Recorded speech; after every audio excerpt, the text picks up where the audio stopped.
আসসালামু আলাইকুম। আপনারা শুনছেন অডিও বুক বাই মেহেদি। আজকে আপনাদের পড়ে শোনাব নারায়ণ সান্যালের লেখা কাটায় কাটায় সিরিজের গল্প শরানন রবীন্দ্র মূর্তির কাটা। যারা এখনও অডিও বুক বাই মেহেদি চ্যানেলটি সাবস্ক্রাইব করেননি, অনুরোধ থাকবে চ্যানেলটি সাবস্ক্রাইব করে বেল আইকনটি অন করে দিবেন। বরাবরের মতোই গল্প পাঠে আমি মোহাম্মদ মেহেদি হাসান। তাহলে শুরু করছি নারায়ণ সান্যালের লেখা কাটায় কাটায় সিরিজের গল্প শরানন রবীন্দ্র মূর্তির কাটা।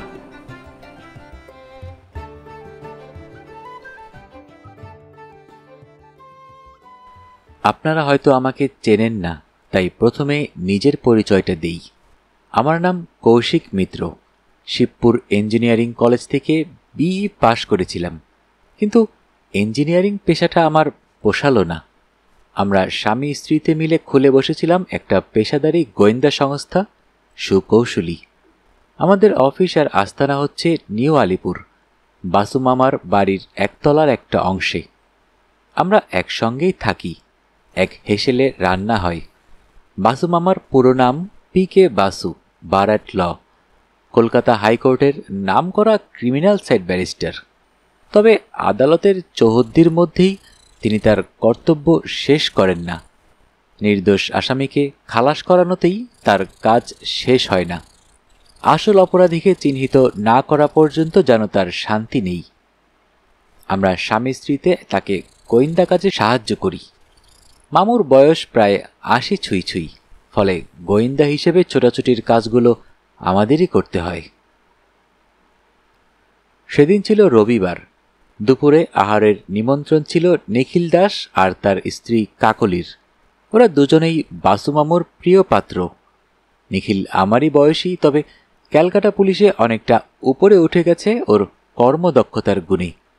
এখন সে অ্যাসিস্ট্যান্ট কমিশনার, ডিটেকটিভ ডিপার্টমেন্ট। বাইরের ঘরে বসে আমরা গল্পগুজব করছি। ভিতরে আমার স্ত্রী সুজাতা আর কাজের মেয়ে ফুটকি রান্নাবান্নায় ব্যস্ত। কথা প্রসঙ্গে নিখিল বলল, কাল একটা মিস্টিরিয়াস ব্যাপার হয়েছে স্যার। আমি যে বাড়ির দোতলায় ভাড়া থাকি তার একতলায় বাস করেন মিস্টার ভান্ডারী।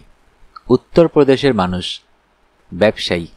নিউ মার্কেটে ওর একটা কিউরিও শপ আছে, নানান প্রেজেন্টেশনের জিনিস দিয়ে ঠাসা। ওর একজন সহকারী আছে, সে গিয়ে সকালে দোকান খোলে। ভান্ডারী যান বিকেলের দিকে।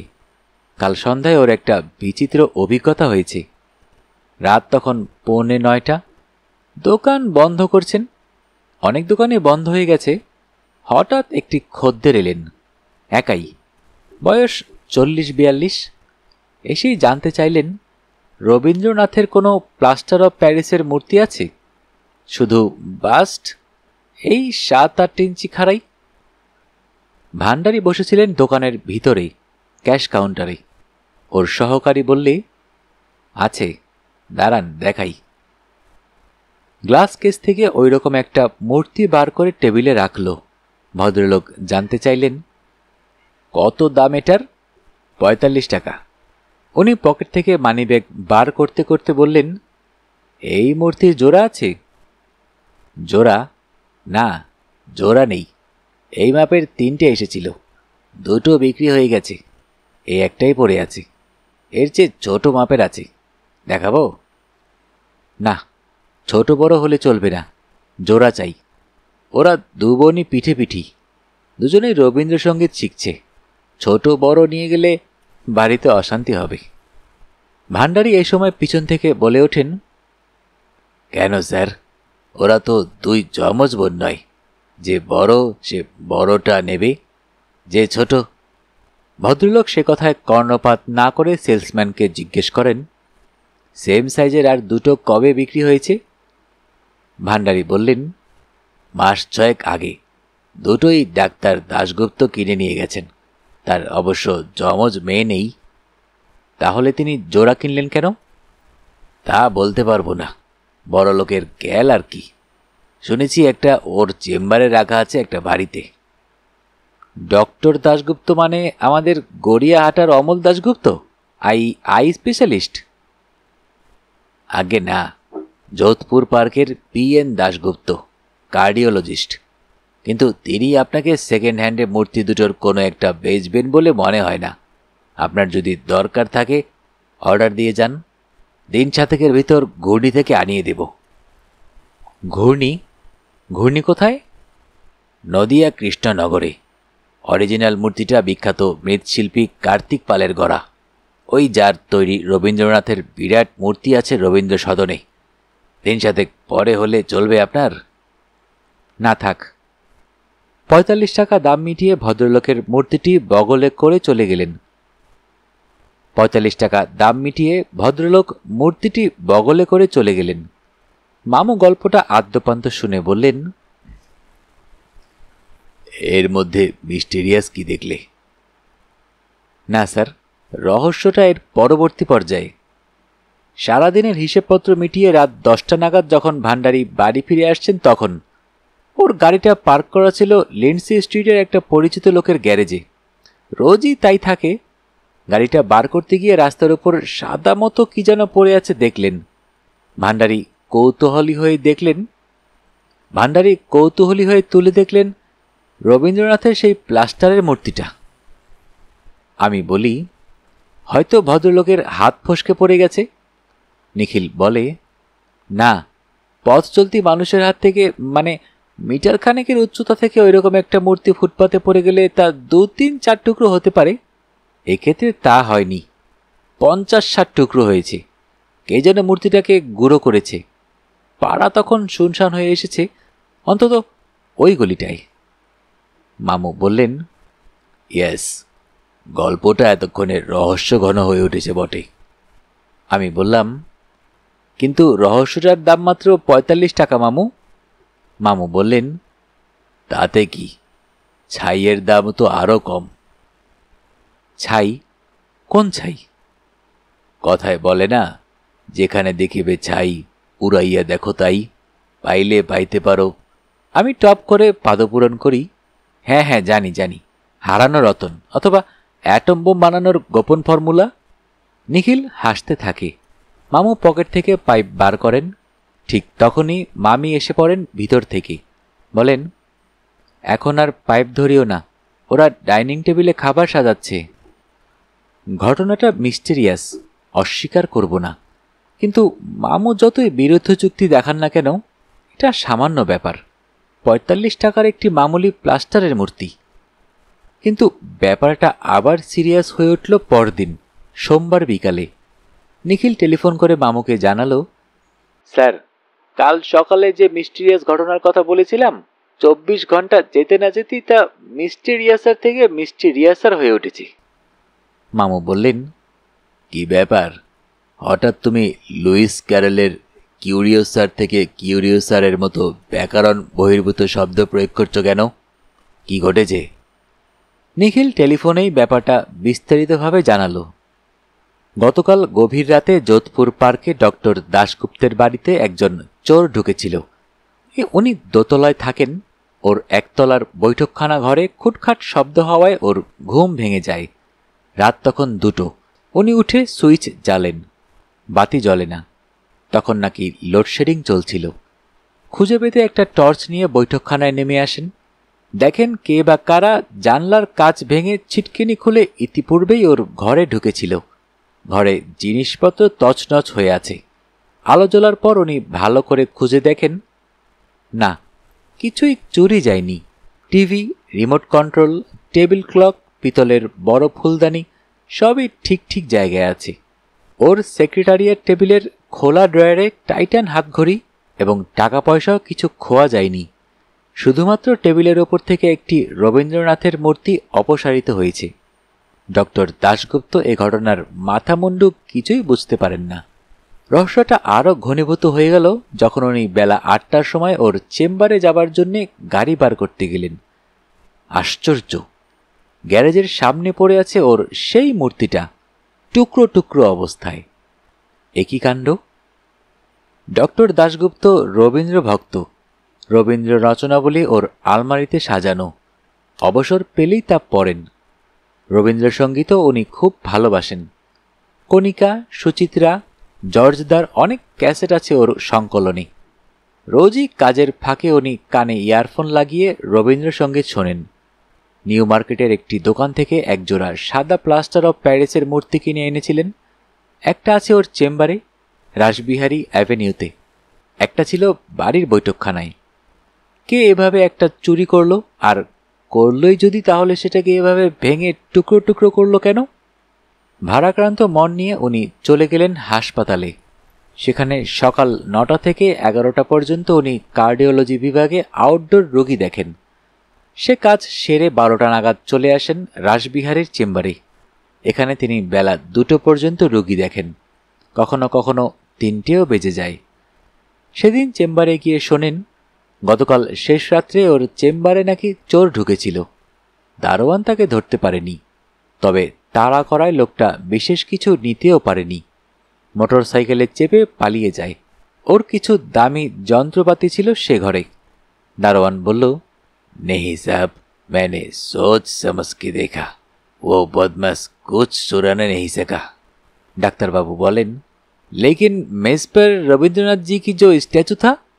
দারোয়ান অবাক বিস্ময়ে দেখতে পায় কথাটা সত্যি। টেবিলের ওপর সেই সাদা মূর্তিটা নেই। অনেক খোঁজ খবর করা হলো, না, সে বস্তুটা বেমালুম নাপাত্তা। ডাক্তার সাহেবের সঙ্গে নিখিল দাসের আলাপ ছিল। দুটি ঘটনাস্থল, অর্থাৎ ওর বাড়ি ও চেম্বার, দুটি ভিন্ন ভিন্ন থানার এখতিয়ারে। তাই উনি দুটি থানায় পৃথক পৃথকভাবে ফোন না করে এই রহস্যময় ঘটনার কথাটা জানিয়েছেন লালবাজারে, খোদ দাস সাহেবকে। মামু বললেন, ঘটনাটা ক্রমশ ঘোরালো হয়ে উঠছে হে।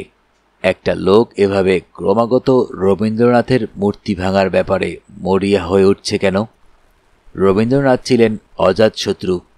প্রথম জীবনে হয়তো তার কিছু শত্রু ছিল, যারা ওকে পায়রা কবি বলে ব্যঙ্গ করেছিল।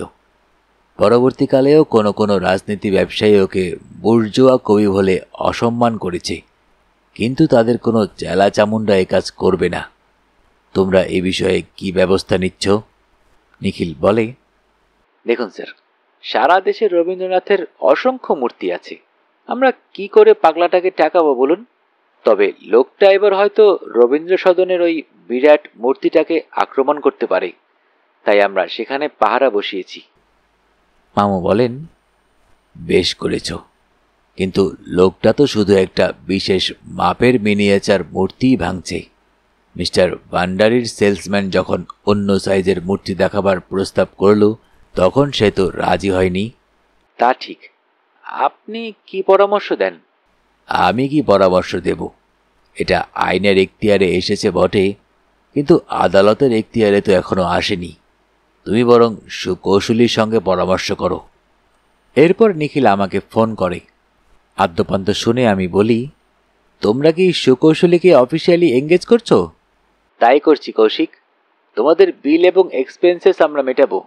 ক্যালকাটা পুলিশ? না কৌশিক, সমস্ত খরচ ডক্টর দাশগুপ্তের। তিনি রবীন্দ্রনাথের বিরুদ্ধে বর্বরতার প্রতিশোধ নিতে চান। সামান্য খরচ করলে তিনি আর একজোড়া মূর্তি ক্রয় করতে পারেন, কিন্তু তাতে তিনি তৃপ্ত নন। তার হেফাজতে থাকা রবীন্দ্র মূর্তি দুটিকে যে লোকটা এভাবে ভেঙেছে, তাকে শাস্তি দিতে ডক্টর দাশগুপ্ত বদ্ধপরিকর। বস্তুত তিনিই আমার মারফতে তোমাদের এঙ্গেজ করছেন। তুমি যদি চাও তো তিনি নিজেই গিয়ে কথা বলবেন তোমাদের অফিসে। আমি বলি, না, তিনি ব্যস্ত ডাক্তার মানুষ। এসব ফর্মালিটিতে যে সময়টা তার নষ্ট হবে, হয়তো সেই সময়টা অন্যত্র ব্যয় করলে একটা মুমূর্ষ হার্ট পেশেন্ট প্রাণে বেঁচে যাবে। তার টেলিফোন নাম্বারটা দাও, বাড়ির ও চেম্বারের। আমি পার্সোনালি তার সঙ্গে যোগাযোগ করব। আমি আর সুজাতা টেলিফোনে অ্যাপয়েন্টমেন্ট করে প্রথমে দেখা করলাম ডক্টর দাশগুপ্তের সঙ্গে। তিনি বললেন, দেখুন মিস্টার মিত্র, একদিক থেকে ব্যাপারটা সামান্য।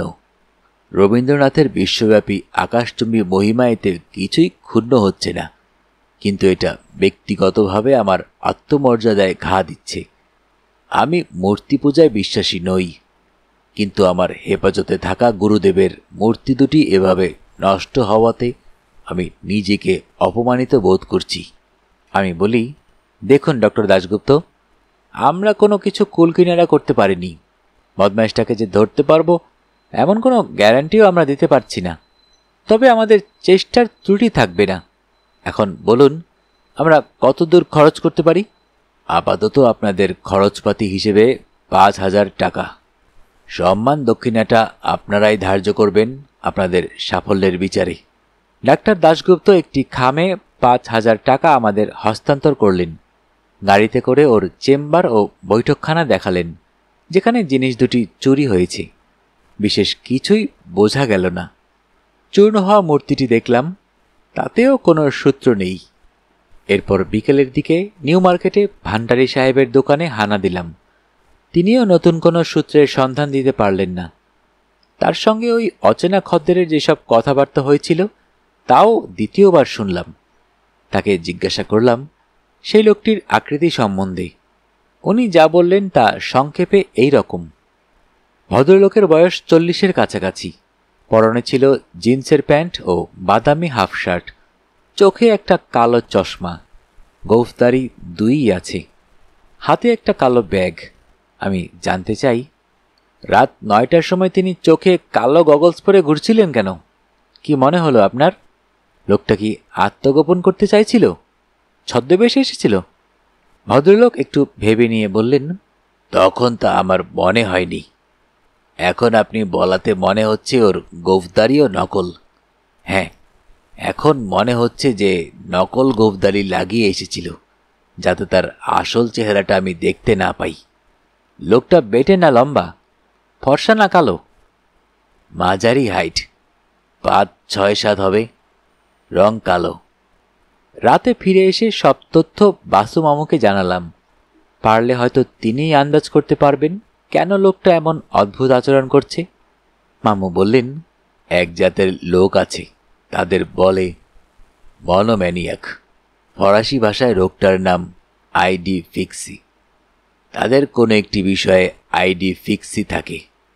কেউ হয়তো বিড়াল সহ্য করতে পারে না, দেখলেই মারতে যায়। কেউ হয়তো শিবলিঙ্গ সহ্য করতে পারে না, দেখলেই ভাঙার জন্যে তার হাত নিষ্পিস করে। আবার কেউ বা ছোট ছেলে মেয়ে দেখলেই ব্যাকুল হয়ে ওঠে, গলা টিপে মারতে ইচ্ছে করে। কিন্তু এটা সে জাতীয় ফিক্সেশন নয়। আমার স্ত্রী জিজ্ঞেস করে, লোকটা ক্লিপ্টোম্যানিয়াক নয় তো? না না, ক্লিপ্টোম্যানিয়া একটা মনের অসুখ, চৌর্য প্রবণতা। ওই অসুখে যারা ভোগে তারা কি চুরি করছে তার বাছ বিচার করে না।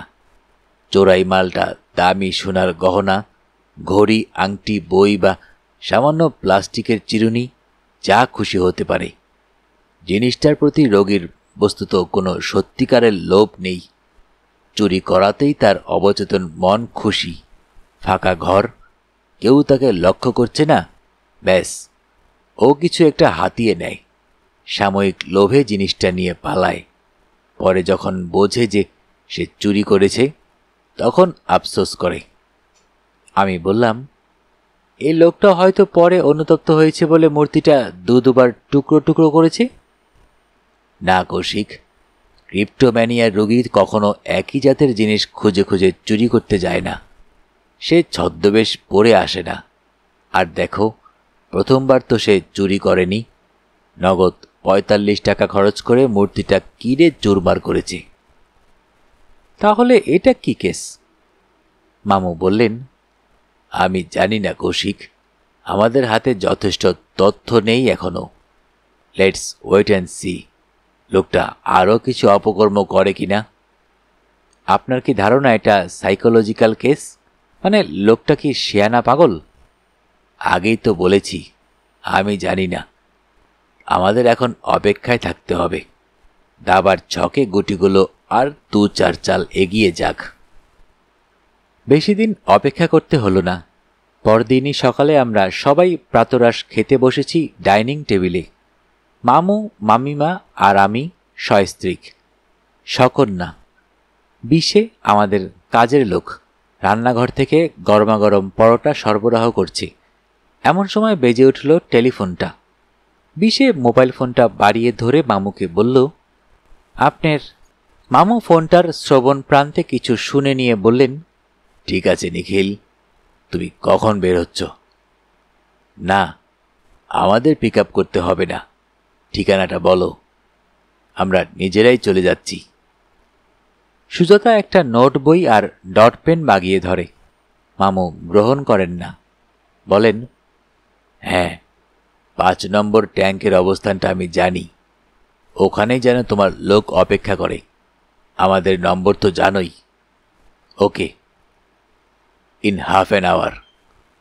টেলিফোনটা অফ করে দিতেই বলি, আধ ঘন্টায় তৈরি হয়ে সল্ট লেকে পৌঁছানো যাবে? মামু প্রতিপ্রশ্ন করল, কি করে বুঝলে রাদেভুটা Salt Lake? Intuition. You are correct. উঠে পড়ো, দেরি করা চলবে না। তারপর মামির দিকে ফিরে বলেন, সরি রানু, আজ একসঙ্গে ব্রেকফাস্ট খাওয়ার আনন্দটা উপভোগ করা বরাতে নেই।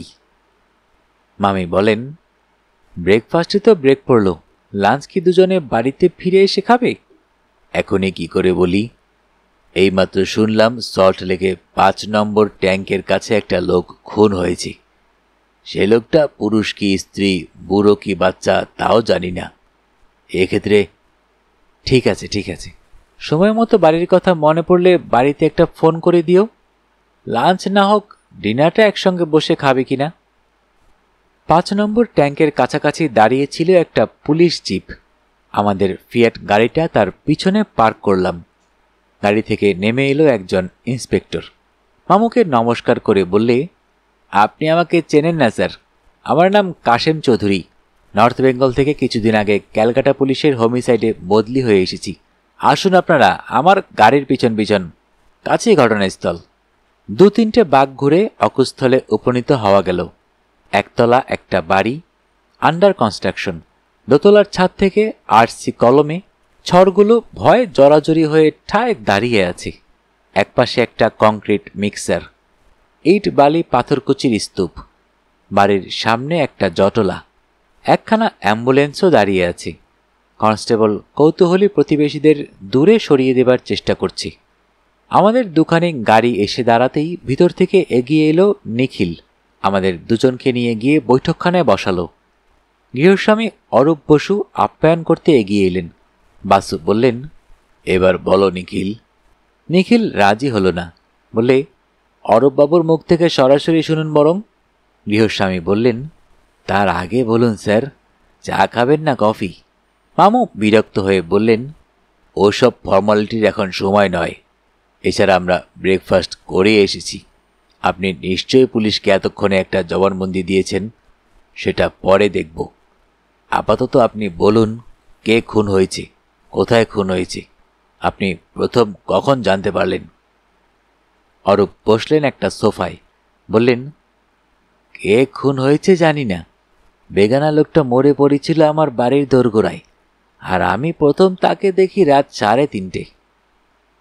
এবার একটু বিস্তারিত করে বলুন। অরূপবাবু যা বললেন তা এই রকম।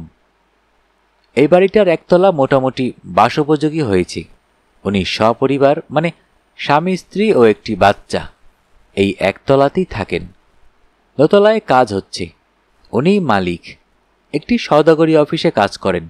একতলাটা 3 কামরার। পিছনের দক্ষিণ দিকের ঘরটা শয়নকক্ষ।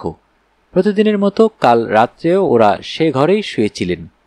রাত 3টে নাগাদ একটা খুটখাট শব্দে ওর ঘুম ভেঙে যায়। ওর মনে হয় শব্দটা বাইরের ঘর থেকে আসছে। বাইরের ঘরে দামি কিছু নেই, তবে পাশেই সিঁড়িঘরের নিচে থাক দিয়ে রাখা আছে সিমেন্টের ব্যাগ। তিনি উঠে পড়েন, বাতিটা জ্বালেন। সঙ্গে সঙ্গে বাইরের ঘরে ধূপধাপ শব্দ শুরু হলো। ঘর থেকে বার হতে গিয়ে দেখেন ওর শয়নকক্ষের বাইরের দিকে হুড়কোটা কেউ আটকে দিয়েছে। অর্থাৎ চোর চুরি করার আগে গৃহস্বামীকে গৃহবন্দী করে ফেলেছে। অরূপবাবু 4 সেন্টিমিটার ব্যাসের হাতখানেক লম্বা একটা জলের গ্যালভানাইজিং পাইপ, যেটা থাক দেওয়া মালপত্রের মধ্যে ঘরেই ছিল, তুলে নিলেন।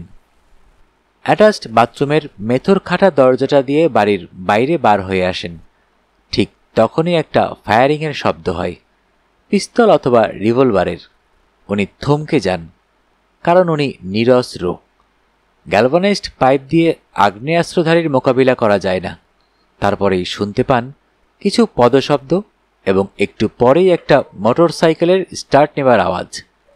লোকটা মুহূর্তে অদৃশ্য হয়ে যায়। পাড়াটা আবার শুনশান হয়ে যায়। পাশের বাড়িতে আলো জ্বলে ওঠে। বোধ করি পিস্তলের শব্দে সে বাড়ির লোকজনেরও ঘুম ভেঙেছে। অরূপবাবু এবার এগিয়ে এসে দেখেন তার দোরগোড়ায় মরে পড়ে আছে একটা বেগানা লোক। তার পাশে একটা ভোজালি, রক্তমাখা, পরনে ময়লা পায়জামা, ঊর্ধ্বাঙ্গে তাপ্পি মারা একটা হাফ পাঞ্জাবি। লোকটার বোধহয় বুকে লেগেছিল গুলিটা। চিত হয়ে পড়ে আছে, রক্তে ভেসে যাচ্ছে এলাকাটা। প্রতিবেশী সন্তোষবাবু জানালা দিয়ে জিজ্ঞেস করেন, কি হলো বোস সাহেব, শব্দটা কিসের? উনি তাকে নেমে আসতে বলেন। মৃতদেহটাকে ওরা নাড়াচাড়া করেন না, সোজা লালবাজারে ফোন দেন। ঘণ্টাখানেকের মধ্যেই পুলিশের জিপে এসে যায় ইন্সপেক্টর কাশেম চৌধুরী। ইতিমধ্যে খবর রটে গেছে, লোকজন জমায়েত হতে শুরু করেছে। মাসুমামু নিখিলকে প্রশ্ন করেন, ডেড বডিটা কোথায়? অ্যাম্বুলেন্সে উঠিয়ে নেওয়া হয়েছে, আপনি এসে দেখা পর্যন্ত আমরা অপেক্ষা করছি। কেউ শনাক্ত করতে পেরেছে? না, এ পাড়ায় কেউ চেনে না, তবে ওর পকেট থেকে বার হয়েছে একটা ইস্টার্ন রেলওয়ের মান্থলি টিকিট, ফটো সাটা, ওরই মান্থলি। লোকটার নাম অনাথ নস্কর, ঠিকানা জয়নগরের। আরও শোনা গেল ওর পকেটে পাওয়া গেছে কিছু খুচরো টাকা আর ভাঙ্গানি, একটা প্লাস্টিকের চিরুনি, রুমাল আর মান্থলির ভাঁজে একটা ফটোগ্রাফ। নিখিল একে একে জিনিসগুলি বার করে দেখালো। মামু ফটোটা অনেকক্ষণ ধরে দেখে আমাকে দিলেন। ফটোটা একজন বছর 40-এর পুরুষ মানুষের, সাদা কালো প্রিন্ট, হাফ সাইজ। ফটোর লোকটার চোখে চশমা নেই, দাড়ি গফ কামানো, বাস্ট ফটো। উল্টো দিকে বাংলা আঁকাবাঁকা হরফে লেখা অবোধ পাল। নিঃসন্দেহে মৃত ব্যক্তির ফটো নয়। আরও জানা গেল গুলিটা লেগেছে ওর বুকে, সম্ভবত হৃৎপিণ্ড তাতে বিদীর্ণ হয়েছে। গুলি খেয়ে পড়ে যাওয়ার পর বোধহয় মিনিট 2-3-এর মধ্যেই তার মৃত্যু হয়েছে। ক্যামেরাম্যান এবং ফিঙ্গারপ্রিন্ট এক্সপার্ট তাদের কাজকর্ম সেরে ইতিপূর্বেই ফিরে গেছে। মামু অ্যাম্বুলেন্সে উঠে গিয়ে মৃতদেহটা দেখে এলেন, আমিও দেখলাম। নিখিলকে বললেন, ফটোটা আপাতত আমার কাছে থাকলে কোনো অসুবিধা আছে? না, নেই। চান তো ওর একটা কপি করে আপনাকে দিতে পারি। মামু বললেন, সেটা বরং আমি করিয়ে নেব, বিকালের মধ্যে অরিজিনালটা তোমাকে ফেরত দেব। এরপর মামু অরূপ বোসের কাছে জানতে চান, আপনার ঘরের ভিতরে কি ওরা ঢুকতে পেরেছিল? কিছু কি খোয়া গেছে? আগে হ্যাঁ, ঢুকেছিল, কিন্তু কিছু নিতে পারেনি। কেউ একজন পিছনের ভাড়া বেয়ে ছাদে উঠেছিল নিশ্চয়ই। সদর দরজা তখন বন্ধ ছিল। মনে হয় ভাড়া বেয়ে ছাদে গিয়ে লোকটার সিঁড়ি বেয়ে নিচে নেমে আসে, আমাকে গৃহবন্দী করে বাইরের ঘরে ঢোকে। আমি লাইট জ্বলা মাত্র ওর সদর দরজার টাওয়ার বোল্ট খুলে পালিয়ে যাই। নিখিল বলে, সম্ভবত ঠিক তখনই অনাথের মুখোমুখি হয়ে পড়ে আর তৎক্ষণাৎ গুলি করে। অরূপবাবু বলেন, অনাথ লোকটাকে তার মানে ভোজালি দিয়ে আঘাত করেনি? সম্ভবত না, ভোজালিটা বোধহয় অনাথের। তাতে যে রক্তের দাগ লেগে আছে সেটা গুলি খাবার পর।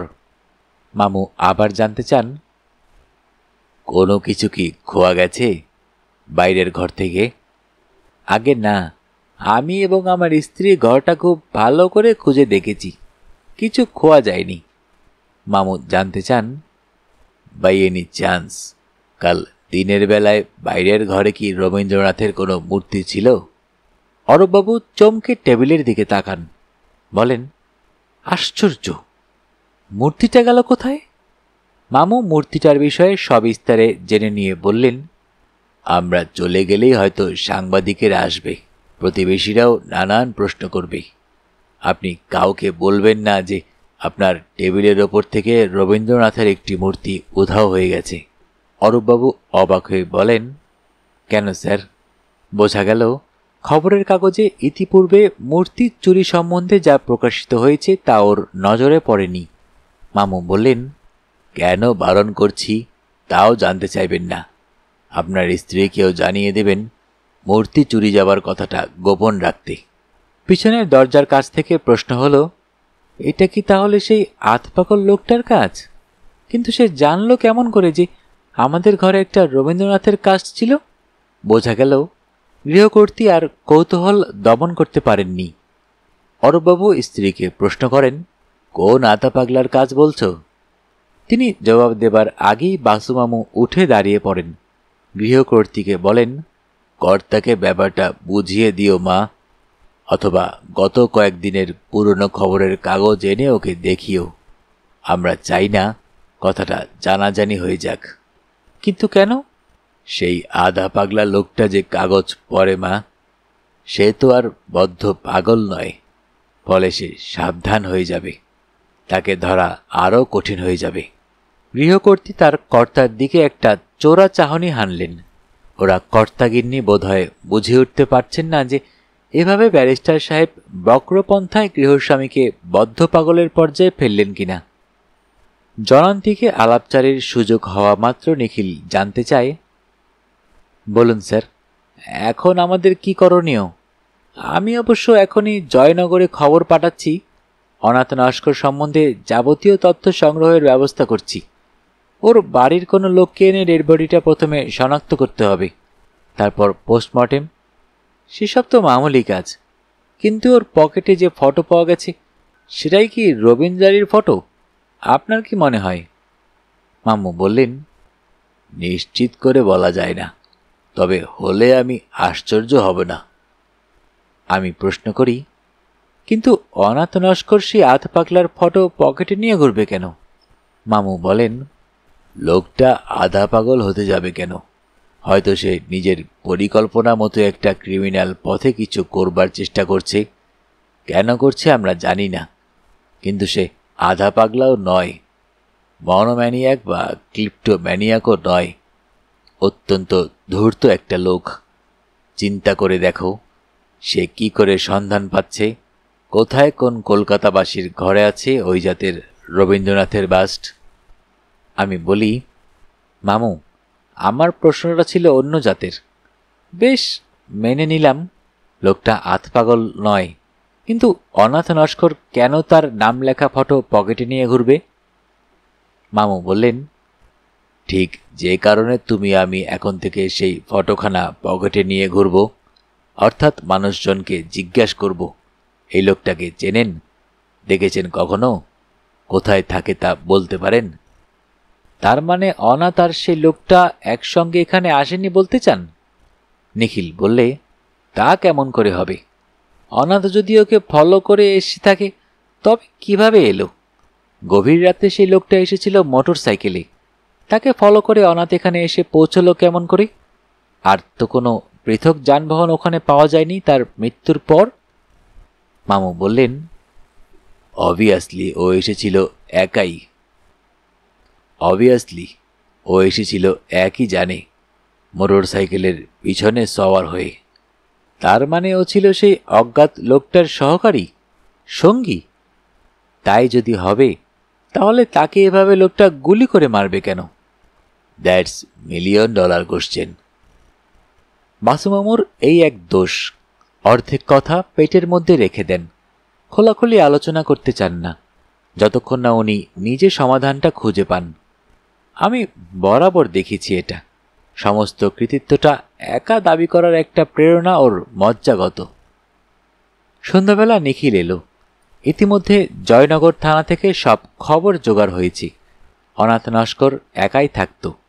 সে পেশায় ছিল রেলওয়ে ভেন্ডার, তরিতরকারি এবং বেআইনি চালের বস্তা নিয়ে আসত শিয়ালদায়। বিয়ে থা করেনি, তবে একটি স্ত্রীলোক ছিল তার সংসারে।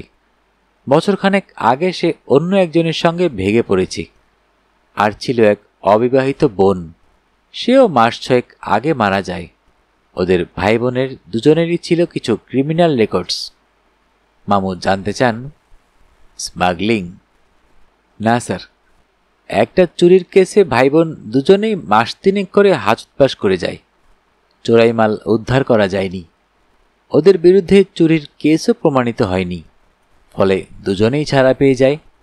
লোকাল পুলিশের ধারণা, ওরা ভাই বোন দুজনেই নির্দোষ। এই ধারণাটা পুলিশের হলো কেন? আর চুরিটা কোথায় হয়েছিল? কি চুরি? চুরিটা হয়েছিল কলকাতায় হোটেল হিন্দুস্তানে। একটা অত্যন্ত দামি হীরের আংটি। দিল্লির বিজনেস ম্যাগনেটের পুত্র সস্ত্রীক এসে উঠেছিলেন হোটেল হিন্দুস্তানে, mister and missus Jain. Jain সাহেবের জবানবন্দি অনুসারে তিনি হোটেলের স্নানঘরে আংটিটা খুলে স্নান করেছিলেন, তারপর সেটা আঙুলে পরতে ভুলে যান। সস্ত্রীক তারা কোথায় যেন বেরিয়ে যান। দুপুরে হঠাৎ মিস্টার জৈনের খেয়াল হয় আংটিটা হাতে নেই। হোটেলে ফোন করে বলেন ডুপ্লিকেট চাবি দিয়ে ঘরটা খুলে আংটিটা সেফ কাস্টডিতে রাখতে। মজার কথা, হোটেলের বক্তব্য যে স্নানঘরে আংটিটা ছিল না। কিন্তু এক্ষেত্রে অনাথ নস্কর কিভাবে জড়িয়ে পড়ল? অনাথের বোন গীতা নস্কর ছিল মিসেস জৈনের নোকরানি। দিল্লিতে অনেক দিন ছিল সে, কোনোদিন কিছু চুরি চামারি করেনি। জৈন দম্পতি সেই নকরানিকে নিয়েই কলকাতায় এসেছিলেন। হোটেলের মেড সার্ভেন্ট কোয়ার্টার্সে সে ছিল। ঘটনার দিন সকালে সে ওই ঘরে এসেছে। মেম সাহেবের ছাড়া জামাকাপড় লন্ড্রিতে পাঠিয়েছে। স্নানান্তে মেম সাহেবকে প্রসাধনেও সাহায্য করেছে। তারপর কর্তাগিন্নি হোটেলের গাড়ি নিয়ে বের হওয়ার পর সে নিজের ঘরে ফিরে যায়। পুলিশের ধারণা হয়েছিল সে বাথরুমের হীরের আংটিটা দেখতে পায় এবং সরিয়ে ফেলে। তারপর তার ভাইয়ের সঙ্গে যোগাযোগ করে বামাল পাচার করে। হীরেটার দাম 2 লাখ টাকার উপর। আমি জানতে চাই, এটা তো হতেই পারে, তাহলে পুলিশের কেন ধারণা হলো যে ওরা ভাই বোনে মিলে চুরিটা করেনি, ওরা নির্দোষ? প্রথম কথা, গীতার রেকর্ডটা খুব ভালো। মিসেস জৈন তার তরফে সাক্ষী দিয়েছিলেন।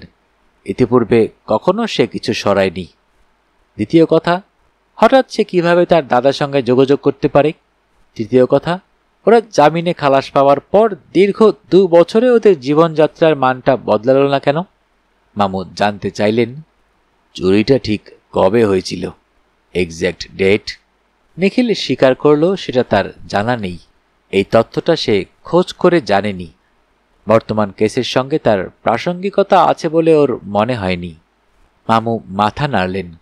ঘরময় বার কতক পাইচারি করে বললেন, হোটেল হিন্দুস্তানকে ধরো তো টেলিফোনে। এসব কাজ মামির। তিনি ডাইরেক্টরি হাতিয়ে তৎক্ষণাৎ ফোন করলেন। রিসেপশনে রিডিংটন হতেই কর্ডলেস ফোনটা বাড়িয়ে ধরলেন মামুর দিকে। ওর প্রান্তে সাড়া দিতেই মামু আত্মপরিচয় দিয়ে ইংরেজিতে বললেন, প্রতুলকে একটু দাও তো মা। প্রতুল দত্ত, মানে তোমার হাউস ডিটেকটিভ। যোগাযোগ হলো।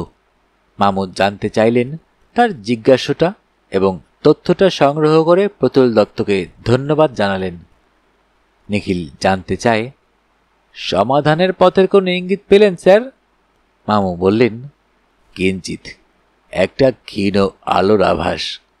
কাল সরপুরিয়া খাবার পর বলতে পারবো যেটা আন্দাজ করেছি সেটা ঠিক কিনা। মামিমা বললেন, সরপুরিয়া? সরপুরিয়া কোথায় পাবে? ন্যাচারালি কৃষ্ণনগরে। তবে চিন্তা করো না, 1 প্যাকেট তোমাদের জন্যেও নিয়ে আসব। দিদিভাই জীবনে সরপুরিয়া খায়নি। আমি জানতে চাই, হঠাৎ কৃষ্ণনগরে কেন? ওই যে বললাম, সরপুরিয়া খেতে। তুমি যদি মোয়া খেতে চাও তাহলে অনাথ নস্করের জয়নগরে যেতে পারো। আমি বাবু সরপুরিয়ার দলে। নিখিল বলে, আপনি কি শিল্পী কার্তিক পালের সঙ্গে দেখা করতে চান স্যার? এক্স্যাক্টলি। তাহলে পুলিশের গাড়িতে যান না। পাগল, কৌশিক যদি সরপুরিয়ার সপক্ষে ভোট না দেয় তাহলে লক্ষ্মী ট্রাভেল এজেন্সির ভাড়া করা গাড়ি নিয়েই যাব। পুলিশের গাড়িতে যাব কোন দুঃখে? মামলা শুরু হলে আমি তো প্রসিকিউশনের বিপক্ষে। আমি বলি, ঠিক আছে, আমি ড্রাইভ করে নিয়ে যাব। কোনো ট্রাভেল এজেন্সির সঙ্গে ভাড়া করার দরকার নেই। That's very kind of you. জিজ্ঞেস করি, রিভলভারটা কি সঙ্গে নিতে হবে? মামু বললেন, কি দরকার? ওটা আলমারিতেই বন্ধ থাক না। পথে ঘাটে ডাকাত বা অ্যান্টি সোশ্যালের পাল্লায় পড়লে তাকে বরং একটা প্রচণ্ড ধমক দিয়ে দিও।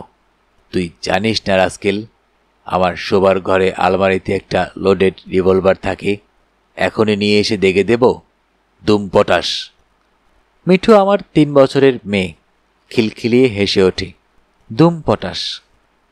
কার্তিক পাল কৃষ্ণনগরের একজন স্বনামধন্য শিল্পী। শহরের উপকণ্ঠে ঘূর্ণিতে তার আস্তানাটা খুঁজে নিতে আমাদের কোনো বেগ পেতে হলো না। তেমাথার মোড়ে তার দোকান কাম স্টুডিও কাম ভদ্রাসন। গাড়ি থেকে নামতেই একটি 20-22 ছেলে এগিয়ে এসে বললে, আসুন স্যার, এইদিকে। মামু বললেন, হ্যাঁ, দোকান তো দেখবই, কিছু কিনেও নিয়ে যাব, কিন্তু আমরা এসেছি শিল্পী কার্তিক পালের সঙ্গে দেখা করতে। তিনি কি আছেন? আগে হ্যাঁ, আছেন দোতলায়। কি বলবো তাকে? কে এসেছেন? ওয়ালেট খুলে মামু নিককথায় একটা ভিজিটিং কার্ড ধরিয়ে দিলেন। একটু পরেই নেমে এলেন শিল্পী স্বয়ং। পরনে ধুতি, গায়ে ফতুয়া, পায়ে বিদ্যাসাগরী তালপাতার চটি। বয়স প্রায় মামুর সমান, ৮০ এপাশ ওপাশ। দীর্ঘদেহী নন, কিন্তু সৌম্য দর্শন। যুক্ত করে নমস্কার করে বললেন, কি সৌভাগ্য আমার! আসুন ব্যারিস্টার সাহেব, আপনার কীর্তি কাহিনীর কথা কাটা সিরিজের কল্যাণে আমার অজানা নয়। আসুন, আমরা এ ঘরে এসে বসি। একতলার বৈঠকখানায় আমরা তিনজনে বসলাম। উনি জানতে চাইলেন, কলকাতা থেকে সোজা গাড়িতে আসছেন বলে মনে হচ্ছে। কৃষ্ণনগরে উঠেছেন কোথায়? মামু বললেন, কোথাও উঠব না, অত্যন্ত জরুরি কয়েকটা তথ্য সংগ্রহ করতে এসেছি আপনার কাছে। সংবাদ সংগ্রহ হয়ে গেলে আবার সরাসরি কলকাতায় ফিরে যাব, আজ রাত্রেই। উনি বললেন, আপনি ক্রিমিনাল লয়ার, আমাদের পাগলাচণ্ডীর শঙ্কর দাসের মতো, মানে শঙ্কর দাস ব্যানার্জির কথা বলছি। তা আমার মতো মাটির মানুষ কিভাবে আপনাকে সাহায্য করবে? আমি ব্যঙ্গ করে বলি, আপনি বুঝি মাটির মানুষ? নই, marble bronze plaster of Paris নিয়েও আমাকে কাজ করতে হয়, কিন্তু মূলত আমি তো মৃৎশিল্পী। বাপ পিতামহর কাছ থেকে দেশের মাটি ঘাটতেই তো শিখেছি শুধু। মামু বলেন, কথায় ওর সঙ্গে পেরে উঠবে না কৌশিক। উনি নির্ভেজাল কৃষ্ণনগরিয়ান, গোপাল ভাঁড়ের ঐতিহ্য ওর রক্তে। শিল্পীর প্রতিবাদ করেন, শুধু গোপাল ভাঁড় কেন বলছেন ব্যারিস্টার সাহেব? কেন নয় দ্বিজেন্দ্রলাল, দিলীপ, রায়, প্রমোদ, চৌধুরী, বিজয়লাল, অমেয় সান্যাল? এই যে ৮০ বছর কেষ্টনগরের মাটি কামড়ে পড়ে আছি, তাতে তাদের কিছু আশীর্বাদ কি পাইনি? মামু বললেন, ঠিক আছে ভাই, কৃষ্ণনগরিয়ানের সঙ্গে কথার দরজা কবিগানে আমি যাব না। কেন এসেছি এবার কি সেই প্রসঙ্গে আসব? কার্তিক বলেন, আমি জানি আপনি সত্যাশ্রয়ী, সত্যমেব জয়তে নানৃতম মন্ত্রে দীক্ষা নিয়েছেন। আমি সর্বতোভাবে আপনাকে সাহায্য করব, তথ্য সরবরাহ করে, কিন্তু একটি বিশেষ শর্তে। শর্ত? কি শর্ত বলুন? সংবাদ সংগ্রহ করে এই অধমের ভদ্রাসনে দুটি বিদুরের খুঁত গ্রহণ করতে হবে। হোটেলে মধ্যাহ্নভোজন নামঞ্জুর। আপনি স্বীকৃত? মামু বললেন, নিমন্ত্রণ গ্রহণ করতে পারি এই শর্তে। আজ্ঞা হোক। বিদুরের খুঁত যেন সত্যই তাই হয়, অর্থাৎ আমার মতো বৃদ্ধ স্বল্পাহারীর পক্ষে। তবে পাতের এক প্রান্তে যেন কৃষ্ণনগরের সেই বেনে বউয়ের সোনালি ঝলকটা থাকে। সরপুরিয়া। হো হো করে হেসে উঠলেন শিল্পী। বিস্তারিত কথা হলো। মামু উঠে গিয়ে ওর টেবিল থেকে একটি বিশেষ রবীন্দ্র মূর্তি নিয়ে এসে বললেন, এমন মূর্তি আপনাদের দোকানে কতগুলি আছে? সঠিক জবাব দিতে হলে খাতাপত্র দেখতে হবে, তবে হলপ নিয়ে কাঠগড়ায় যখন উঠে দাঁড়ায়নি, তখন আন্দাজে বলতে পারি ২০-৫০টা। এই মাপের, এই মডেলের মূর্তি এ পর্যন্ত আন্দাজ কত বেচেছেন? মাটির মূর্তি নয়, প্লাস্টার অফ প্যারিসের। তা ১০০০-এর ওপর। শুধুমাত্র ১৯৬১-তে, মানে শুধু রবীন্দ্র জন্ম শতবর্ষেই ৫০০-র ওপর। কেন বলুন তো? মামু সে প্রশ্নের জবাব না দিয়ে আবার প্রশ্ন করেন, কি দামে সেগুলি বিক্রি হয়? কার্তিক পাল বলেন, আমি ঠিক জানি না, এরা বলতে পারে। শম্ভু? সেই ছেলেটি এগিয়ে এলো। শিল্পীর প্রশ্নের জবাবে বললে, ৩০ টাকা করে। মামু বলেন, কিন্তু নিউ মার্কেটে তো এটার দাম ৪৫। কার্তিক বলেন, তা তো হবেই। নিউ ক্যাসল আর লন্ডনে কি কয়লার এক দর? দেখুন না, আপনার কাটা সিরিজের 100 টাকা দামের বই বইমেলা প্রাঙ্গণে বিক্রি হয় 90 টাকায়, দেশ পাবলিশিংয়ের কাউন্টারে 80 টাকায়, আবার দেশ পাবলিশিং রিটেলারকে বেচে 70 টাকায়। কি মিস্টার মিত্র, ঠিক বলিনি? আমাকে জবাব দিতে হলো না। তার আগেই মামু বললেন, শম্ভু, তুমি বাবা একটা ঝুড়িতে হাফ এ ডজন ওই মাপের মূর্তি আমাকে প্যাক করে দাও তো।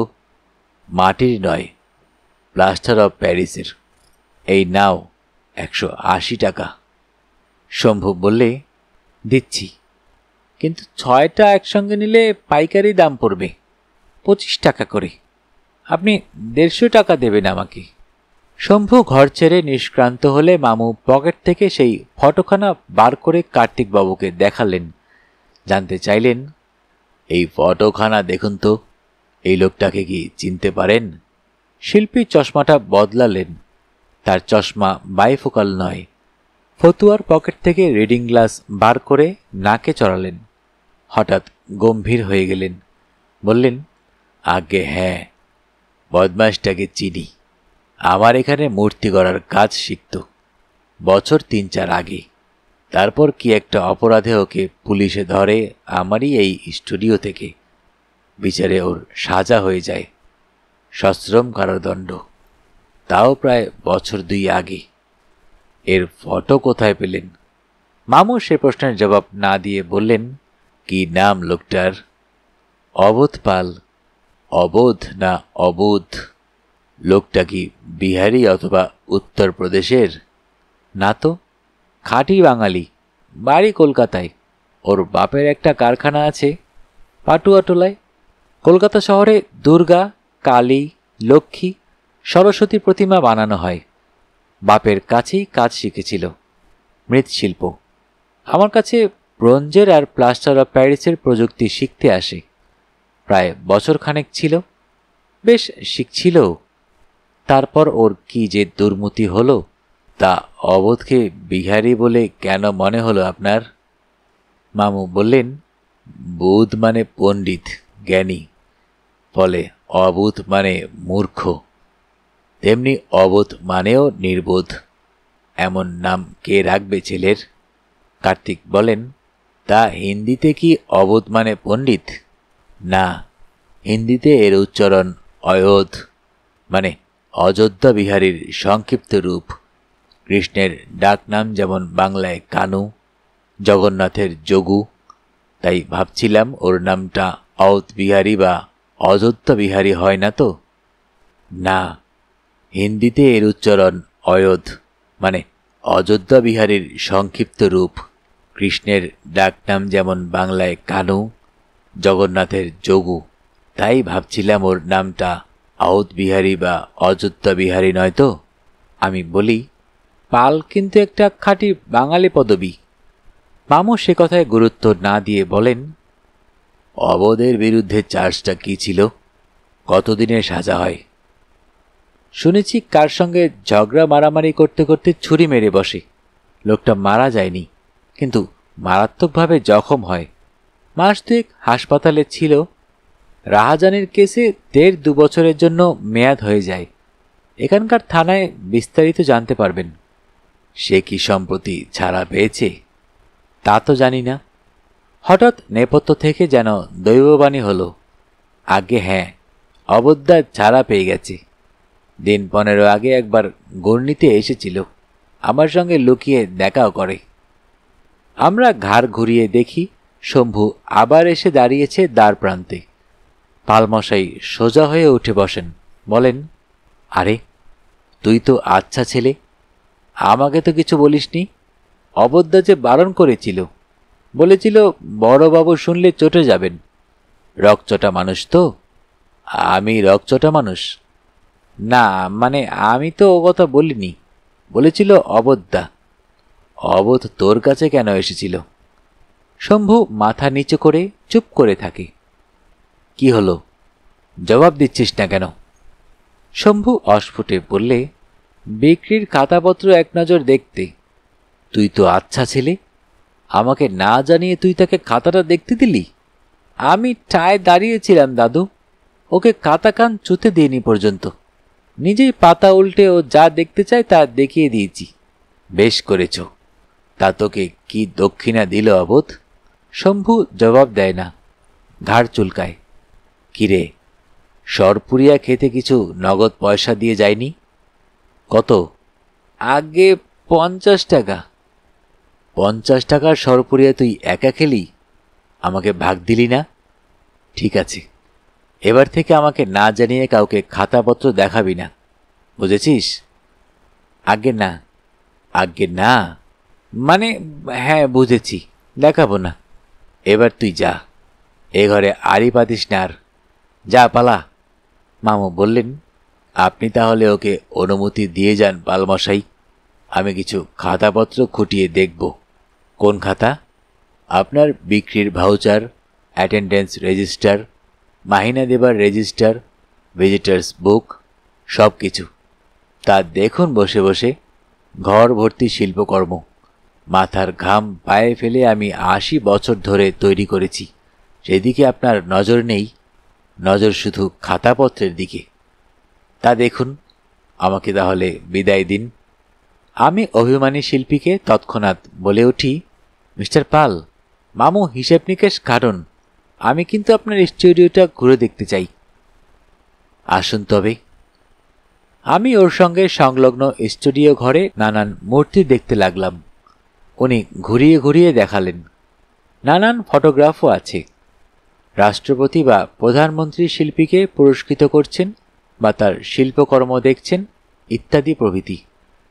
মামুর সঙ্গে শম্ভুর কি জাতীয় কথোপকথন হয়েছিল সে কথা পরে শুনেছি মামুর কাছে।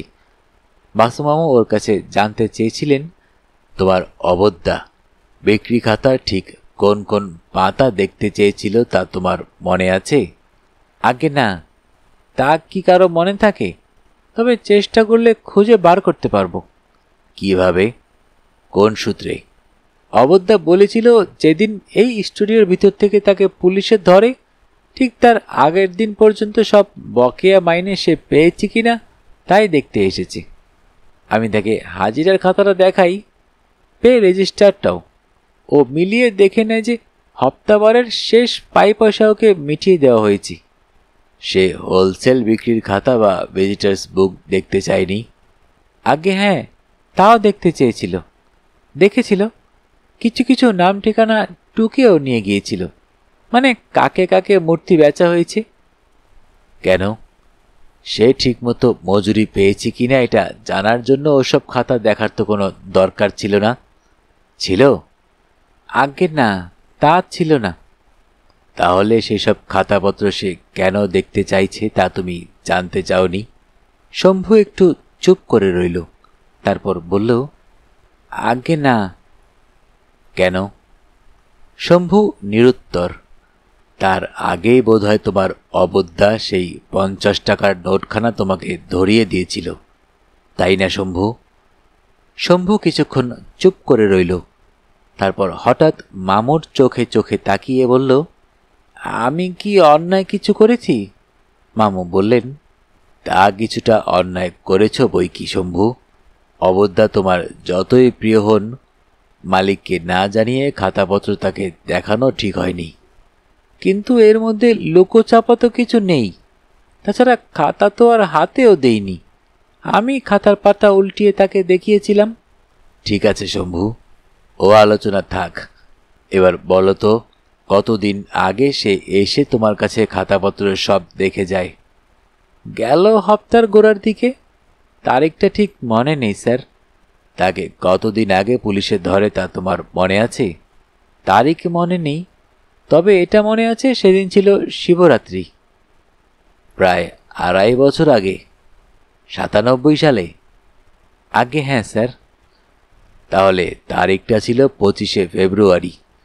এবার তুমি খাতাপত্র দেখে আমাকে বলো তো, সেই সময় মানে 25শে ফেব্রুয়ারি তারিখে তোমাদের স্টুডিওতে এইরকম রবীন্দ্রনাথের মূর্তি ঠিক এই মাপের, মাটির নয়, প্লাস্টার অফ প্যারিসের মূর্তি কতগুলো ছিল?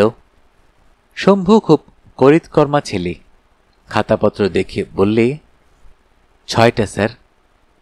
সেগুলো কে বানিয়েছিল? মানে প্লাস্টার কাস্ট করেছিল? হ্যাঁ, ওই অবধ্যাই। কত তারিখে?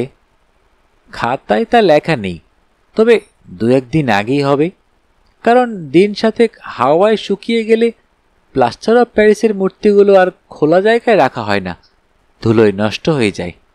কেষ্টনগরী ধুলো তো, সে ধুলো এখানকার মশা মাছি মাটির পুতুল আর সরপুরিয়ার মতো বিখ্যাত। মামু হেসে ফেলেন, বলেন, তাই বুঝি? তখন সে মূর্তিগুলো সব কোথায় যায়? কাচের আলমারিতে অথবা খড়ের প্যাকিং দেওয়া কাঠের বাক্সে, ধুলো এড়াতে। ঠিক আছে, এবার তুমি তোমাদের ভিজিটার্স বুকটা নিয়ে এসো তো। সেই 25শে ফেব্রুয়ারির পর থেকে দেখব। খাতা দেখতে দেখতে নজরে পড়ল একটা নাম, অরূপ বসু। তার সল্ট লেকের ঠিকানাটাও লেখা আছে, মার্চ মাসের 22 তারিখে। মামু জানতে চাইলেন, এই ভদ্রলোক তোমাদের দোকানে এসেছিলেন দেখছি। তিনি কি কিনে নিয়ে গিয়েছিলেন বলো তো? শম্ভু বলে, তা কি বলা সম্ভব? উনি এসেছিলেন, খাতায়ও লিখে গেছেন দেখছি, কিন্তু কিছু কিনেছিলেন কিনা তা তো জানি না, জানা সম্ভবও নয়। মামু বললেন, তা তো বটে। 1.5-2 বছর আগে কে কোন মূর্তি বা পুতুল কিনে নিয়ে গিয়েছিল তা তোমার মনে থাকার কথাও নয়। কিন্তু তুমি আর একটা কাজ করতে পারো। বিক্রির ভাউচারগুলো মিলিয়ে দেখো তো, ওই 22শে মার্চ 98 সালে তোমাদের দোকান থেকে রবীন্দ্রনাথের কোনো প্লাস্টার অফ প্যারিসের মূর্তি বিক্রি হয়েছিল কিনা 30 টাকায়, ক্রেতা যেই হন। ধূলি ধূসরিত ভাউচারের বান্ডিল ঘেটে শেষকালে শম্ভু জানালো, আশ্চর্য ধরেছেন তো স্যার। এই দেখুন, 22/3/98 তারিখের বিক্রির কাউন্টার ফয়েলে একটা 30 টাকা দামের মূর্তি বিক্রির কথা লেখা আছে। আপনি কি করে জানলেন? মামু বললেন, বলছি, তার আগে বলো, তোমার অবদ্যা কি এই পুরনো ভাউচারগুলো ঘেটেছিল? আগে হ্যাঁ, অনেকক্ষণ ধরে সে এইসব কাগজপত্র ঘেটেছিল, কিন্তু কোনো কাগজ সরিয়ে নেয়নি বা ট্যাম্পার করেনি, কারণ আমি খাড়া পাহারা দিচ্ছিলাম। মামু মানিব্যাগ খুলে একটা 100 টাকার নোট শম্ভুর দিকে বাড়িয়ে ধরে বলেন, এটা তোমাকে সরপুরিয়া খেতে দিচ্ছি। না, ঘুষ নয়। তুমি আমাকে অনেক সাহায্য করেছ, তার জন্য পারিশ্রমিক। তোমার দাদু, মানে ওই বালমশাইকে আমি জানিয়ে যাব যে এটা আমি খুশি মনে তোমাকে মিষ্টি খেতে দিয়েছি। কোথাও কিছু নেই। শম্ভু নত হয়ে ওকে প্রণাম করল। বাসুমামু বললেন, শোনো শম্ভু, তুমি যে তখন বললে না যে অবোধ পালকি যখন পুলিশের ধরে তখন স্টুডিওতে 6টা প্লাস্টার অফ প্যারিসের মূর্তি ছিল, তার 4টে মূর্তির হদিশ আমি পেয়েছি। এখন আমি যদি জানতে পারি বাকি 2টো মূর্তি কে কিনেছিল, তাহলেই আমার এখানকার কাজ শেষ হবে। সেটা কিভাবে জানা যায়? তা কি করে জানা যাবে? সে তো এক্কেবারে অসম্ভব। কেন একেবারে অসম্ভব হবে? কেন একেবারে অসম্ভব হবে কেন? প্রথম কথা, মূর্তি দুটো বিক্রি হয়েছে 1998 পর। ধৈর্য ধরে যদি 2 বছরের ভাউচার ঘাটা যায়, তাহলে দেখা যাবে 30 বা 30 দুগুণে 60 টাকার ভাউচার কটা আছে। 2টো মূর্তি তো আর কেউ আমার মতো পাইকারি দরে কিনতে পারবে না। না, তা পারবে না, কিন্তু সারাদিন ধরে ঘেটে ঘেটে এমন ভাউচার তো 20-50টা পাবো না? না, পাবে না। বড় জোর 10টা ভাউচার পেতে পারো। ধরুন তাই পেলাম, কিন্তু ক্রেতার নাম ঠিকানা তো ভাউচারে লেখা থাকে না। তা না হোক, তারিখটা তো জানতে পারবো। ধরো 10টা তারিখ। এবার আমরা খুঁজব ভিজিটার্স বুক। ওই তারিখে কারা দোকানে এসেছিলেন তাদের নাম ঠিকানা পেয়ে যাব। অবশ্য এমনও হতে পারে যে তিনি মূর্তিটা কিনেছিলেন, কিন্তু ভিজিটার্স বুকে কিছু লিখে যাননি। কি হলো শম্ভু, তুমি কি ভাবছো বলো তো? তুমি তো আমার কথা শুনছো না। সত্যি শম্ভু অন্যমনস্ক হয়ে পড়েছিল। হঠাৎ যেন সম্বিত ফিরে পেয়ে বলল, মনে পড়েছে স্যার। কি মনে পড়েছে? বাকি ওই 2টো মূর্তি বিক্রি হয়নি আদৌ। দাদু সে দুজনকে প্রেজেন্ট করেছিলেন, দুই বন্ধুকে। তারা দুজনে একসঙ্গে এসেছিলেন। নাম বা তারিখ অবশ্য আমার মনে নেই, তাও সেই প্রায় 1.5-2 বছর আগে। কিন্তু নামটা আমি নিশ্চিত খুঁজে বার করতে পারবো। কেমন করে? দাদুকে জিজ্ঞাসা করে। আজ্ঞে না, আমার এখন সব কথা মনে পড়ে গেছে। ওই দুই বন্ধুর একজন হচ্ছেন ডাক্তার, আর একজন ছেলেটির জন্য একটি ব্রোঞ্জের বাস্ট বানানোর প্রস্তাব দিয়ে উনি দাদুর সঙ্গে কথা বলেন। একমাত্র ছেলে? বয়স কত তার? সচরাচর ছেলেই বাপের মূর্তি বানানোর ব্যবস্থা করে। এক্ষেত্রে কথাটি শেষ হতে দেয় না শম্ভু। বলে, ভেরি স্যাড কেস স্যার। ডাক্তারবাবু মাঝবয়সী, তার ছেলেটি ছিল ব্রিলিয়ান্ট। ভালোভাবে হায়ার সেকেন্ডারি পাশ করে বিহারের দারভাঙা কলেজে মেডিকেল পড়তে যায়। তাও থাকতো, সেখানে ছাত্র ইউনিয়নের কোনো মস্তান থেকে বেমক্কা খুন করে ফেলে। বুঝতেই পারছেন ডাক্তারবাবু বা তার স্ত্রীর কি অবস্থা হয়েছিল। তারাই দুজনে এসেছিলেন ঘূর্ণিতে। স্বামী স্ত্রী? না স্যার, স্ত্রী ছিলেন ওই বন্ধুর স্ত্রীর কাছে। ওরা দুই বন্ধুই শুধু এসেছিলেন। তারা দুজনেই ভিজিটার্স বুকে কিছু লিখে যান।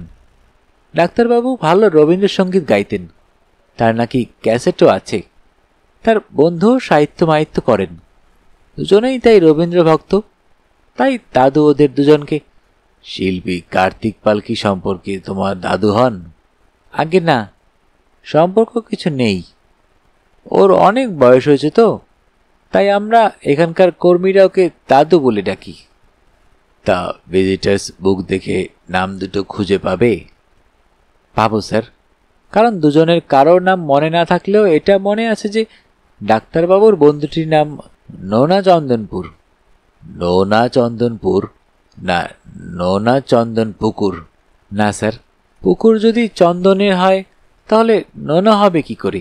আবার কি বলে ভালো, পুকুরের জল যদি নোনা হয় তবে তা চন্দনের নয়, সমুদ্রের খাড়ির সঙ্গে তার আতাত আছে। মামু বললেন, এটা তুমি পণ্ডিতের মতো একটা যুক্তিপূর্ণ কথা বলেছ শম্ভু। এটা তুমি পণ্ডিতের মতো একটা যুক্তিপূর্ণ কথা বলেছ Shambhu. A pond can either be salty or of sandalwood cream. It can be both. ঠিক আছে, এসো ভিজিটার্স বইটা হাতড়াতে থাকি। খুব বেশি খুঁজতে হলো না। এপ্রিলের প্রথম সপ্তাহেই পরপর দুজন ভিজিটার্স বইতে মন্তব্য লিখেছেন, নাম ও ঠিকানা দিয়েছেন। ডাক্তার অসিত দত্ত, MBBS, শ্রীরামপুর। শ্রী দেবেন বিশ্বাস, নোনা চন্দনপুকুর। দুজনেরই টেলিফোন নাম্বার আছে। বাসু বললেন, এই দেখো তো শম্ভু, ওর ঠিকানাটা নোনা চন্দনপুর নয়, নোনা চন্দ্রপুর। শম্ভু সচককে খাতাটা দেখে নিয়ে বললে, ওটা দেবেন বাবু, তাড়াহুড়োয় ভুল লিখেছেন। চন্দনপুকুর কখনো নোনা হতে পারে না। মামু বললেন, হয়তো তোমার যুক্তি ঠিক। তাছাড়া ভদ্রলোক সাহিত্য টাহিত্য রচনা করেন যখন, তখন নিজের বাড়ির ঠিকানায় বানান ভুল তো হতেই পারে। এনতাই তো হন্দাই রেহতা। মধ্যাহ্ন আহারান্তে আমরা বেলা 3:30 নাগাদ রওনা হলাম ঘূর্ণি থেকে। কৃষ্ণনগরে পৌঁছে মামু বলেন, দুটো কাজ এখানে করতে হবে। 1 নম্বর, 2 কেজি সরপুরিয়া কেনা। 2 নম্বর, কলকাতায় একটা STD। আমি বলি, সরপুরিয়াটা চলুন গিরীন্দ্রের দোকান থেকে কিনি। তুমি দেখছি এ পাড়ার কোন দোকানে কি ভালো পাওয়া যায় সে খবরও রাখো।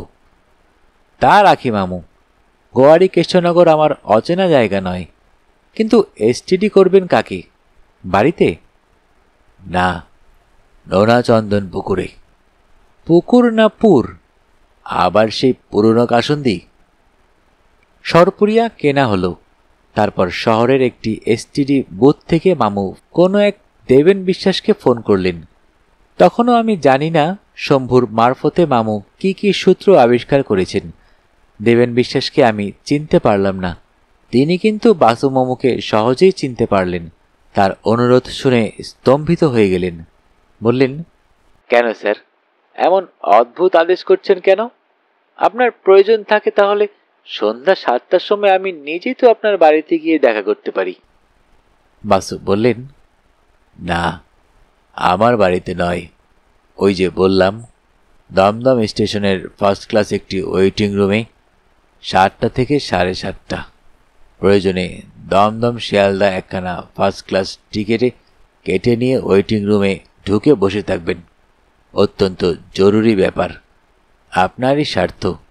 আমি বর্তমানে নদিয়ার কৃষ্ণনগরে আছি, ঘন্টা 3-এর মধ্যে দমদমে পৌঁছে যাব। আচ্ছা স্যার, তাই যাব। দমদম স্টেশনে ফার্স্ট ক্লাস ওয়েটিং রুমে সন্ধ্যা 7টা থেকে 7:30 বসে অপেক্ষা করব। আর একটা কথা, আপনার বাড়িতে রবীন্দ্রনাথের একটা মূর্তি আছে না, 7-8 ইঞ্চি খাড়াই, বাস্ট, প্লাস্টার অফ প্যারিসের? কি হলো, আপনি লাইনে আছেন তো? আগে হ্যাঁ, তা আছি, কিন্তু আপনি তো আমার বাড়িতে কখনো আসেননি। আমার বাড়িতে গুরুদেবের মূর্তিটা আছে না ইতিমধ্যে হাফিজ হয়ে গেছে? আগে না, আছে, ওই তো আমার চোখের সামনেই রয়েছে, টেবিলে। তাহলে ওটা এক্ষুনি তুলে স্টিল আলমারির ভিতর থেকে বন্ধ করে চাবিটা গিন্নিকে দিন। গিন্নিমা বাড়িতেই আছেন তো? আগে হ্যাঁ, আছেন। তাকে বলবেন চাবিটা সাবধানে রাখতে, মূর্তিটা বেহাত না হয়ে যায়। তুলসী? তুলসী? তুলসী মানে? ও, I am sorry sir, mouth পিসে হাতটা চাপা দিতে ভুলে গেছি। এটা আমি আমার গিন্নিকে ডাকছি, আপনি আমাকে এমন ঘাবড়ে দিয়েছেন। ঘাবড়াবার কি আছে? Nothing to be worry about. মূর্তিটা সেফ কাস্টডিতে রেখে সন্ধ্যাবেলা বেড়াতে বেড়াতে দমদম স্টেশনে চলে আসবেন, এতে ঘাবড়াবার তো কিছু নেই। আগে না, তা নেই। 6:45 নাগাদ আমরা এসে পৌঁছলাম দমদম স্টেশনে। গাড়িতে আসতে আসতে মামু আমাকে তার সংগৃহীত তথ্যগুলি সবিস্তারে জানালেন, অর্থাৎ শম্ভুর সঙ্গে তার কি জাতীয় কথাবার্তা হয়েছিল, কিভাবে তিনি ওই দুই বন্ধু দেবেন বিশ্বাস আর অসিত দত্তের নাম ঠিকানা সংগ্রহ করেছেন এবং জানতে পেরেছেন সরানন রবীন্দ্র মূর্তির নকআউট টুর্নামেন্টে সেমিফাইনাল থেকে ফাইনালে উঠেছে কোন দুটি মূর্তি। রবীন্দ্রারই বর্তমানে ওই দুটি মূর্তি ভাঙবার জন্য কালাপাহাড়ের ভূমিকায় হন্যে হয়ে ঘুরে বেড়াচ্ছে। কেন বেড়াচ্ছে তা অবশ্য আমি জানি না। দমদম স্টেশনের সামনে গাড়ি পার্ক করার পর মামু বললেন, আমি আর নামব না, তুমি যাও। ফার্স্ট ক্লাস ওয়েটিং রুমে বসে আছে দেবেন বিশ্বাস, তাকে ডেকে নিয়ে এসো। তার হুকুম তামিল করতে আমি একটি প্ল্যাটফর্ম টিকিট কেটে স্টেশনে ঢুকলাম, কিন্তু ফার্স্ট ক্লাস ওয়েটিং রুমে মস্ত তালা ঝুলছে। এদিক ওদিক তাকাচ্ছি, একজন মধ্যবয়স্ক ভদ্রলোক এগিয়ে এসে বললেন, মিস্টার কৌশিক মিত্র, দেবেন বিশ্বাসকে খুঁজছেন? আমি বলি, তা খুঁজছি, কিন্তু স্টেশনে নয়, ফার্স্ট ক্লাস ওয়েটিং রুমের ভিতরে।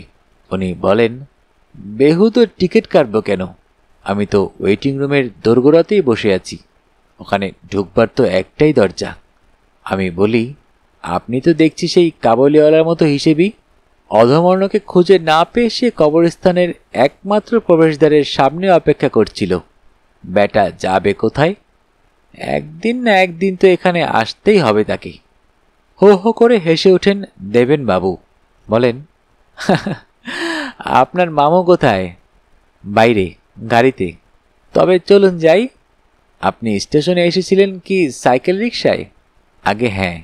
বাসুমামুর সাক্ষাৎ পেয়েই দেবেনবাবু তার পদধূলি নিলেন, বলেন, কি ব্যাপার স্যার, আপনি কি করে?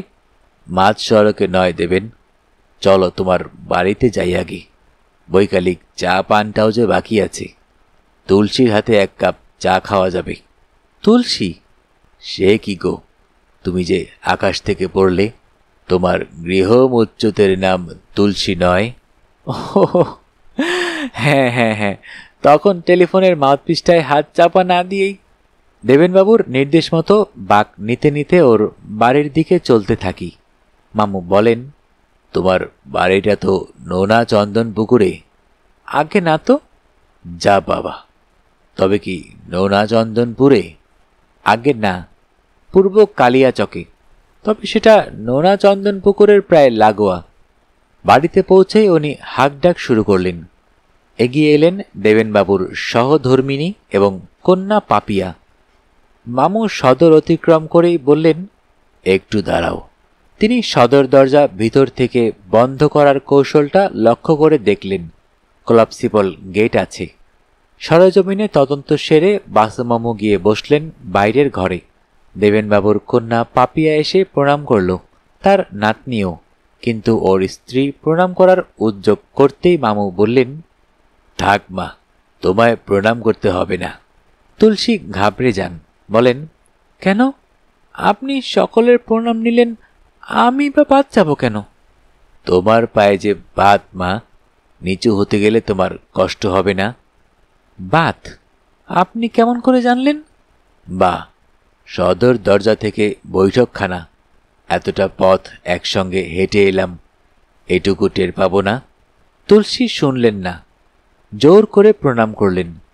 মামু পাপিয়াকে বললেন, চায়ের জল বসিয়ে দাও দিদি, কিন্তু স্রেফ চা।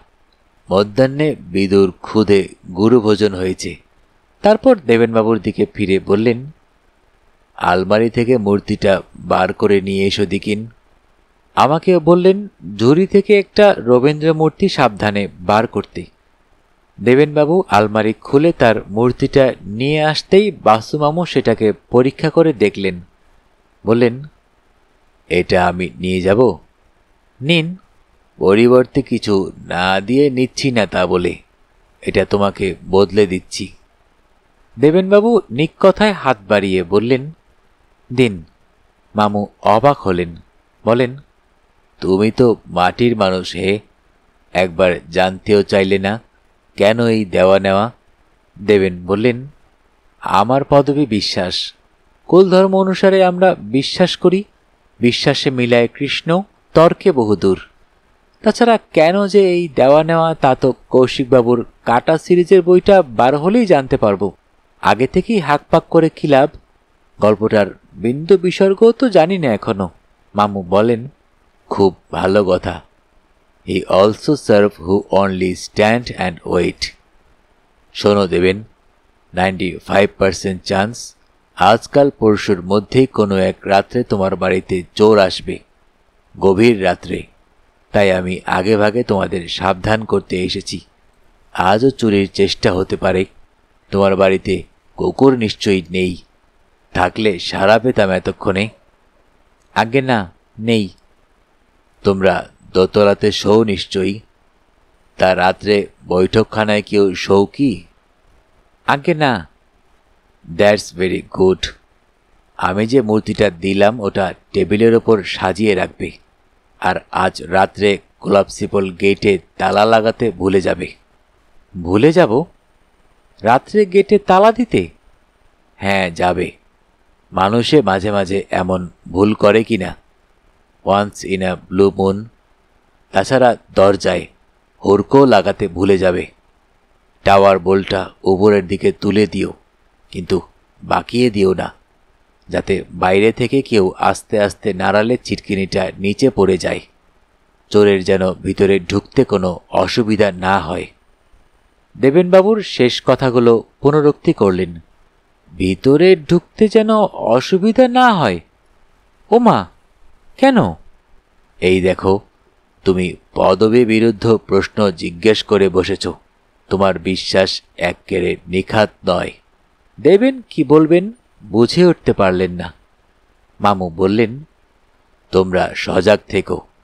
তাছাড়া চোর দোতলায় উঠবে না, একতলায় তোমার টিভি বা ভিসিপিতেও হাত দেবে না। সে শুধু এই রবীন্দ্র মূর্তিটা উঠিয়ে নিয়ে চম্পট দেবে। যাক, খুটখাট শব্দ পেলেও তোমরা নিচে নেমে এসো না, ভয় নেই। তোমাদের বাড়িতে আর্মড গার্ড পাহারা দেবে, সে ব্যবস্থা করছি এখনই। তুমি এই নম্বরে একটা ফোন করো তো। এটা নিখিল দাসের ডিরেক্ট নম্বর, লালবাজারে। ও বোধহয় এখনো লালবাজারেই আছে। দেখা যাক। মামুর অনুমান সত্য প্রমাণিত হল। যোগাযোগ করতেই মামু বলে ওঠেন, গুড নিউজ নিখিল, সব সমস্যার সমাধান হয়ে গেছে। নিখিল দাস আকাশ থেকে পড়ে বলে, সব সমস্যার? মানে ওই সরানন রবীন্দ্র মূর্তি কেসটার? তাই তো বলছি, আমরা এইমাত্র কৃষ্ণনগর থেকে ফিরে এসেছি, এখনো বাড়ি যাইনি। দমদমের কাছাকাছি একটা জায়গা থেকে ফোন করছি। কে কেন রবীন্দ্র মূর্তিগুলো ভাঙছে তা জানা গেছে? তা তো গেছেই। তাছাড়া জানা গেছে ওই লোকটা হাফে ডজন মূর্তি ভাঙতে চায়, তারপর আর ভাঙবে না। 6 ইজ হিজ লিমিট। এছাড়া ওই 6টা রবীন্দ্র মূর্তির বাকি 2টো কার হেফাজতে আছে তাও জানা গেছে। আমার অনুমান সে 2টো বাড়ির যে কোনো একটাতে আজ রাত্রে অথবা কাল পরশুর মধ্যে বার্গলারি হবে। আমি কোনো চান্স নেব না। তুমি 2টো বাড়িতেই গোপনে আর্মড গার্ড পোস্টিংয়ের ব্যবস্থা করো। আমি 2জনকেই খবর দিয়ে রাখছি, তারা সদর দরজা খুলে রাত্রে ঘুমাবে। লোকটাকে হাতে নাতে ধরতে হবে। লোকটা মানে সেই অবোধ? না, আমার ধারণা লোকটার নাম অওধ বিহারী, কিন্তু রঙের টেক্কাখানা যে আমার হাতে এসে গেছে সে কথা এখনো তো তোমাকে বলাই হয়নি। রঙের টেক্কা মানে? হোটেল হিন্দুস্তান থেকে 2 বছর আগে যে হীরের আংটিটা চুরি যায়, সেটা পেয়েছেন? হাতে পাইনি, সন্ধান পেয়েছি। 72 ঘন্টার মধ্যে হাতে পাবার সম্ভাবনা। এখন তুমি ঠিকানা 2টো নোট করে নাও। সেখানে আজ রাত 11টা থেকে তোমাকে পুলিশ পোস্টিং করতে হবে। পুলিশ নয়, আর্মড গার্ড। লোকটার পজেশনে একটা রিভলভার আছে কিন্তু। মনে আছে স্যার, ঠিকানা দুটো বলুন। মামু দেবেনবাবু আর ডক্টর অসিত দত্তের নাম, ঠিকানা, টেলিফোন নাম্বার জানিয়ে দিলেন। ইতিমধ্যে চায়ের ট্রে নিয়ে ঘরে ঢুকেছে পাপিয়া। চায়ের সঙ্গে টাও এসেছে, 1 প্লেট মাছের চপ। পাঁচু প্রতিবাদ করেন, এটা কি হলো? আমি তো তখনই বললাম। পাপিয়া বলে, না দাদু, কেনা নয়, ঘরে করা। আমি শুধু মাইক্রোওয়েভ ওভেনে গরম করে নিয়ে এলাম। তা তো আনলে, কিন্তু আমার মাইক্রোওয়েভে পেট গরম হলে? তুলসী বলেন, হবে না, রাতে না হয় মিসা মিল করবেন। মামু বলেন, অলরাইট, যাহা 52 তাহা 65। রানু না জানতে পারলেই হলো। দাও প্লেটটা। চা বানাতে মামু বলেন, আর একটা কথা বলা বাকি আছে। দেবেন প্রথম প্রস্তাবে আমার নিউ আলিপুরের বাড়িতে যেতে চেয়েছিল। আমি তখন বারণ করেছিলাম, কারণ তার আগে আমি এই নোনা পুকুরে, পূর্ব কালিয়াচকে আসতে চেয়েছিলাম। তাই এখন বলছি, কাল সন্ধ্যা 7টা নাগাদ তোমরা আমার নিউ আলিপুরের বাড়িতে আসবে। তোমরা সবাই, দেবেন, তুলসী, পাপিয়া আর তার ওই ফুটফুটে মেয়েটা। দেবেন বলেন, উপলক্ষটা কি? 6 মাস গ্রহণ এবং একটি নিটল গোয়েন্দা গল্প শ্রবণ তথা একটি ম্যাজিক। এর বেশি বলবো না। তবে সেখানে তোমরা 2জন পরিচিত ব্যক্তির দেখা পাবে, তাদেরও নিমন্ত্রণ করব। শ্রীরামপুরের ডাক্তার দত্ত সস্ত্রীক। পরদিন সকালে আমরা যখন প্রাতরাশে বসেছি তখন এলো নিখিলের ফোন। মামু জানতে চান, কি খবর নিখিল? খবর খুব ভালো স্যার।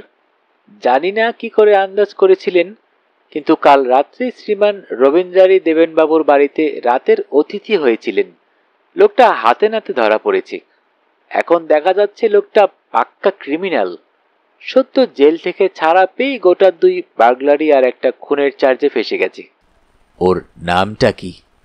অবোধ না অবুধ? আগে না, কোনোটাই নয়। আপনার অনুমানে সত্য। ওর পিতৃদত্ত নাম অওধ বিহারী মিশির। বিহারে বাড়ি। পাটুয়াটোলার ভোলানাথ পাল ওকে দত্তক নিয়েছিলেন। তার মানে নাম সংক্রান্ত যে ছোট্ট কাঁটাটা ছিল সেটাও এখন সমূলে উৎপাটিত? তা তো উৎপাটিত, কিন্তু রঙের টেক্কাখানা কোথায় স্যার? সেই হীরের আংটি? হবে গো হবে, সবুরে মেওয়া ফলে। শোনো, আজ সন্ধ্যা 7টা নাগাদ তুমি আর কাকলি আমার এখানে ডিনার খাবে। আরও কয়েকজনকে বলেছি, দেবেন আর অসিতের বাড়ির সবাই আসবে, আর ডক্টর দাশগুপ্ত। ডিনার ছাড়াও তোমাদের একটি নিটল গোয়েন্দা গল্প শোনাব, সরানন রবীন্দ্র মূর্তির কাটা। আপনি স্যার আমার প্রশ্নটা এড়িয়ে গেলেন। রঙের টেক্কাখানা এখন কার হাতে?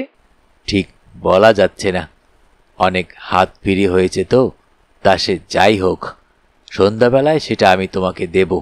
সেটা হাতে পেলে তুমি দিল্লিতে মিস্টার জৈনকে এসটিডি করবে, তিনি যেন হীরের আংটিটা সংগ্রহ করে যান, সেই সঙ্গে সুকৌশলী এবং আমাকে যৌথভাবে যেন একটা 50,000 টাকার চেক দেন, ফি এবং এক্সপেন্সেস। ডক্টর দাশগুপ্ত যে 5,000 টাকা অ্যাডভান্স করেছিলেন সেটা তাকে কাল ফেরত দেব, আর ওই সঙ্গে দেব 2টি একই মডেলের রবীন্দ্র মূর্তি, আমি কাল কিনে এনেছি।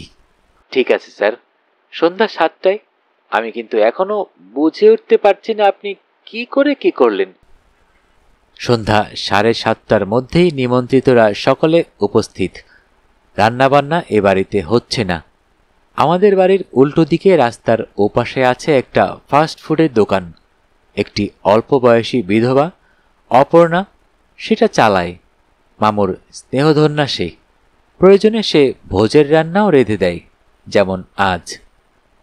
ডক্টর দাশগুপ্ত খুব খুশি। মূর্তি দুটো ফেরত পেয়ে শুধু নয়, চোরটা ধরা পড়েছে শুনে।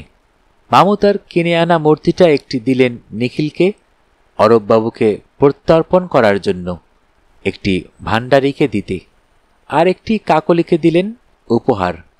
একটি সরিয়ে রাখা হলো ডাক্তার দত্তের জন্য। নিমন্ত্রিতরা ডিনারের আগেই গল্পটা শুনতে চাইল। দেবেন আর অসিতবাবুর প্রশ্ন, মামু কিভাবে আন্দাজ করলেন যে তাদের বাড়িতে 2-1 দিনের ভেতর চোর আসবে? মামু আমাদের বললেন কাহিনীর আদিকাণ্ডটা সকলকে শুনিয়ে দিতে। অগত্যা আমি, নিখিল আর সুজাতা ভাগাভাগি করে কাহিনীর প্রথমাংশটা আউড়ে গেলাম। সেই ভান্ডারী সাহেবের নিউ মার্কেটের দোকানে ছদ্মবেশী বিচিত্র খরিদ্দার আশা থেকে অরূপবাবুর বাড়িতে অনাথ নস্করের খুন হওয়া তক। সমাধানে কি করে উপনীত হলেন সেটা মামুই সবাইকে বুঝিয়ে দিলেন। নিউ মার্কেটের প্রথম দৃশ্যের ঘটনাটা ওর কাছে অদ্ভুত লেগেছিল মাত্র, সেটা রহস্যময় হয়ে উঠল ডক্টর দাশগুপ্তের বাড়ি ও চেম্বার থেকে দুটি রবীন্দ্র মূর্তি চুরি হয়ে যাওয়ায়। বললেন, ডক্টর দাশগুপ্তের ঠিকানাটা লোকটা খুব কায়দা করে সংগ্রহ করেছিল। ভান্ডারীকে সে জিজ্ঞেস করেছিল, ডক্টর দাশগুপ্ত মানে আমাদের গড়িয়াহাটার অমল দাশগুপ্ত, আই স্পেশালিস্ট? ভান্ডারী জবাবে বলেছিলেন, আজ্ঞে না, তিনি যোধপুর পার্কে ডক্টর P.N. দাশগুপ্ত, কার্ডিওলজিস্ট। অবোধ বিহারী টেলিফোন ডাইরেক্টরি হাতরে অনায়াসেই তার বাড়ি ও চেম্বারের ঠিকানাটা সংগ্রহ করে ফেলল। সে যে তা করেছিল তা এটা মামু বুঝতে পারেন, যেহেতু টেলিফোন ডাইরেক্টরিতে গড়িয়াহাটা অঞ্চলে কোনো অমল দাশগুপ্ত আই স্পেশালিস্টের নাম পাওয়া গেল না। টেলিফোন নেই, অথচ প্র্যাকটিস করেন, এমন ডাক্তার হয় না। বাসু আন্দাজ করলেন অবোধ কায়দা করে দেখে এসেছে ওর বৈঠকখানায় এবং চেম্বারে মূর্তি দুটো কোথায় রাখা আছে। হয়তো প্রথমটা সেলসম্যানের ভেক ধরে এবং দ্বিতীয়টা রোগীর আত্মীয় সেজে। এই সময় তুলসী বাধা দিয়ে বলে ওঠে, আমি কিন্তু গল্পের ধর্তাইটা ঠিক ধরতে পারছি না। ও লোকটা ক্রমাগত রবীন্দ্রনাথের মূর্তি চুরি করে যাচ্ছে কেন? কি চায় সে? ডক্টর অসিত দত্ত বলেন, একটু ধৈর্য ধরে সবটা শোনো তুলসী। মামু এসব কথোপকথনে কর্ণপাত না করে বলে চলেন, আমি লক্ষ্য করে দেখলাম লোকটা আর কিছু চুরি করছে না, সুযোগ পাওয়া সত্ত্বেও। শুধু একই মাপের, একই মডেলের, একই ব্যক্তির মূর্তি উঠিয়ে নিয়ে যাচ্ছে। কি কারণ হতে পারে? এমন মূর্তি তো কলকাতা শহরে কয়েক হাজার। তাহলে পরের ধাপেই কেসটা হয়ে গেল ভাইটাল। অরূপ বসুর সল্ট লেকের বাড়িতে একটা জলজন্ত মানুষ খুন হয়ে গেল। কেন? বেশ বোঝা যায় সে লোকটা ওর মোটর সাইকেলে চড়েই অকুস্থলে এসেছিল, কারণ দ্বিতীয় কোনো যানবাহন ত্রিসীমানায় ছিল না। তার মানে যে লোকটা খুন হয়েছে সেই অনাথ নস্কর নিঃসন্দেহে মূল আসামির পার্টনার ইন ক্রাইম। অর্থাৎ লোকটা অনাথের সঙ্গে ডবল ক্রস করেছে, যাতে তাকে লভ্যাংশ দিতে না হয়। কিন্তু অরূপবাবুর ঠিকানা সে পেল কোথায়? কেমন করে জানল তার বাইরের ঘরেও ওই রকম একটি মূর্তি আছে? এটা তো তার জানবার কথা নয়। এই সময় আমি ভাগীরথীর উৎস সম্বন্ধে যাত্রা করলাম। তুলসী আবার ধৈর্যচ্যুত হয়ে পড়ে, বলে, মানে ভাগীরথীর উৎস সন্ধানে? মানে মহাদেবের জটা, মূর্তির আদি উৎস, ঘূর্ণি, কৃষ্ণনগর। মহাদেব এক্ষেত্রে শিল্পী কার্তিক পাল। তার সঙ্গে সাক্ষাৎ করে জানা গেল এ জাতীয় মূর্তি এ পর্যন্ত কয়েক হাজার বিক্রি হয়েছে। তারপর ফটো দেখে যখন কার্তিকবাবু অবোধ বিহারীকে শনাক্ত করতে পারলেন, তার ইতিবৃত্ত শোনালেন, তখনই মূল সমস্যার সমাধান পাওয়া গেল। বোঝা গেল হীরের আংটিখানা গীতা নস্কর হস্তান্তরিত করেছিল তার দাদা অনাথকে, কিন্তু পুলিশি তদন্তের আশঙ্কায় অনাথ সেটা দিয়ে গিয়েছিল অবোধ বিহারীকে। অবোধ সেটা পকেটে নিয়ে ঘূর্ণিতে পালিয়ে আসে। এখানে আবার একটা মিসিং লিঙ্ক থেকে যাচ্ছে। মানে এখনই প্রমাণ করতে পারছি না, কিন্তু আমার অনুমান অনাথ আংটিটা যে অবোধকে দিয়েছে সেটা জানতে পেরেছিল আর একজন তৃতীয় ব্যক্তি, যে লোকটা অবোধের পিছনে লাগে। অবোধ তাকে ছুরি মেরে জেলে যায়। আহত মানুষটা হাসপাতাল থেকে বার হয়ে এসে আর অবোধের পাত্তা পায় না। অনাথ কিন্তু খবর রেখেছে অবোধ কবে কোন জেলে ঘানি কাটছে। সেই ছাড়া পাওয়া মাত্র অনাথ তার সঙ্গে যোগাযোগ করে, কিন্তু আংটিটা যে কোথায় আছে তা বুঝতে পারে না। পিছন পিছন ঘোরে। আমার অনুমান ৭৮ সালের ২৫শে ফেব্রুয়ারি শিবরাত্রির দিন অবোধ যখন পালমশাইয়ের স্টুডিওতে কাজ করেছিল, তখন আংটিটা ছিল তারই ট্যাকে। পুলিশ রেড হয়েছে শুনেই সে একটা দারুণ কায়দা করে। স্টুডিওতে তখন ৬টা রবীন্দ্র মূর্তির প্লাস্টার কাস্ট প্রায় কাঁচা অবস্থায় তাকের ওপর সাজানো। অবোধ অত্যন্ত দ্রুত গতিতে তার একটার ভিতর আংটিটা ঢুকিয়ে দিয়ে টিপে টাপে ঠিক করে দেয়। পুলিশ তাকে আংটি চুরির দায়ে খুঁজছিল না, ফলে সে বিষয়ে কিছু তল্লাশিও হয়নি। শম্ভুর কাছে শুনলাম জেল থেকে ছাড়া পেয়েই অবোধ এসেছিল ঘূর্ণিতে, মালিকের সঙ্গে দেখা করেনি। কিন্তু শম্ভুর মাধ্যমে সে বুঝতে পারে সেই ৬টি মূর্তি কোথায় কোথায় আছে। ৩টি মূর্তির সন্ধান সে আগেই পেয়েছিল, বাকি ৩টির পাত্তা পেয়ে যায়। সে পর্যায়ক্রমে অরূপ, দেবেন ও ডক্টর দত্তর বাড়িতে হানা দেবার সিদ্ধান্ত নেয়। অরূপের বাড়িতে যে মূর্তিটা ছিল সেটা ভেঙে সে আংটিটা পায়নি। এরপর দেবেন বিশ্বাসের বাড়ি হলো তার নেক্সট টার্গেট। বেচারির দুর্ভাগ্য, তার আগে একই পদ্ধতিতে আমি জানতে পেরে গেলাম সরানন রবীন্দ্র মূর্তির শেষ ২টি কোথায় আছে। বলো তুলসী, এরপর তোমার আর কোনো জিজ্ঞাসা আছে? আছে মামু। এবার আপনাকে একটা মোক্ষম প্রশ্ন করব। বেশ বোঝা যাচ্ছে আংটিটা এই ২টি মূর্তির যে কোনো একটার ভিতর নিশ্চয়ই আছে। হয় সেটা আমাদের বৈঠকখানে এতদিন রাখা ছিল, আহা সেটা কেন এতদিন হাত থেকে পড়ে ভাঙেনি, অথবা অসিদ্ধার মূর্তিটা। আমার প্রশ্ন হচ্ছে, না ভেঙে আপনি বলতে পারেন কোন মূর্তিটার ভিতর আংটিটা আছে? মামু হেসে বলেন, তা পারি বই কি মা। কোনটা? কিভাবে? মামু ধীরে সুস্থে পকেট থেকে একটা ৫০০ টাকার নোট বার করে টেবিলে রাখলেন। তার ওপর চাপা দিলেন ২টি প্লাস্টার অফ প্যারিসের মূর্তি, হুবহু একই রকম দেখতে, টুইলডাম আর টুইলডি। বললেন, তুলসী একটা জবর প্রশ্ন করেছে। তোমাদের মধ্যে এই মূর্তি দুটি না ভেঙে কেউ কি বলতে পারো কোনটার মধ্যে আছে সেই সোয়া ২ লাখ টাকার হারানো মালিক? যে পারবে, আন্দাজে নয় প্রমাণ করে নিশ্চিত বলতে পারবে, সে ওই ৫০০ টাকার নোটটা উঠিয়ে নিতেও পারবে। কাকলি প্রশ্ন করল, মূর্তি দুটো আমরা হাতে নিয়ে দেখতে পারি? অফকোর্স, তবে তার আগে আমি ওর পেছনে দেবেনের ডি আর অসিতের এ চিহ্ন পেন্সিলে লিখে দেব, যাতে পরে শনাক্ত করা যায়।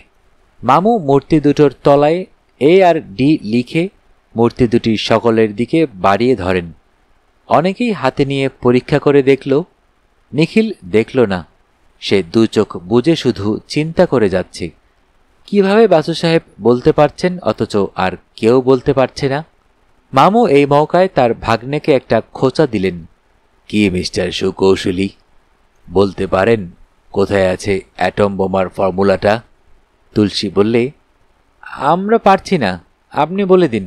মামু বললেন, ডে চিহ্নিত মূর্তিতে নয়, হীরের আংটিটা আছে এ চিহ্নিত মূর্তিতে, but my offer still stands. কিভাবে আমি তা নিঃসন্দেহে বলতে পারছি তা যদি তোমরা কেউ বলতে পারো, তবে ওই 500 টাকার নোটখানা তার।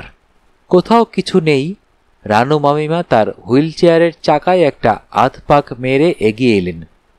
মূর্তি দুটো সরিয়ে নোটখানা উঠিয়ে নিলেন, আঁচলে বাঁধতে থাকেন। মামু বলেন, এই ওটা কি হচ্ছে রানু? তুমি বলতে পারো আমি কিভাবে বলছি আংটিটা এ মার্কা মূর্তিতে আছে? ওমা, তা পারবো না কেন? দেবেনের বৈঠকখানা থেকে তুমি তো কাল রাতে ডিমার্কা মূর্তিটা নিয়ে এসেছো। কাল সারা রাত, আজ সারা দিন সেটা ছিল তোমার হেফাজতে। সো হোয়াট, তাতে কি হলো? তাই তো তুমি জানো যে সেটার ভিতর আংটিটা নেই। কি আশ্চর্য, সেটা আমি জানবো কি করে? বাহ, আজ সকালেই তো দেখলাম তুমি সেই মূর্তিটা নিয়ে গাড়ি করে একাই কোথায় যেন বেরিয়ে গেলে, ঘন্টা কয়েক পরে ফিরে এলে। তখনই তুমি জানতে পেরেছ ওই মূর্তিটার ভিতরে কোনো হীরের আংটি নেই। But how? কেমন করে?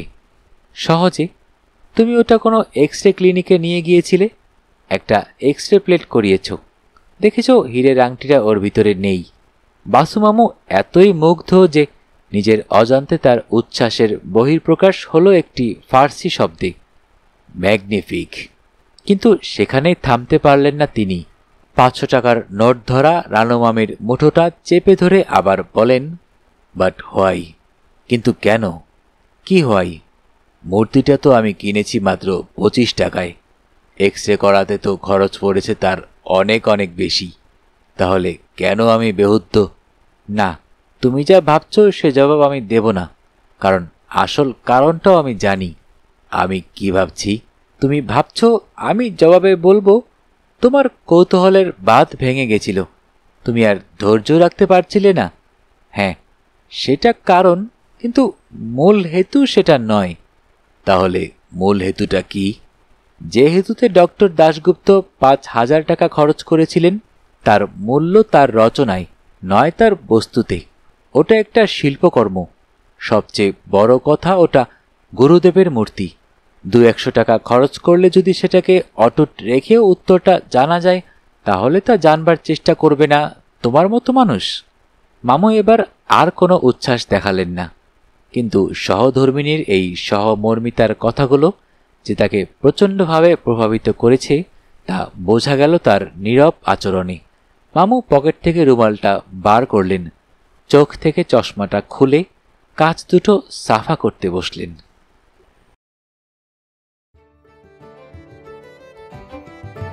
শুনতে শুনতে শেষ হয়ে গেল আমাদের আজকের গল্প।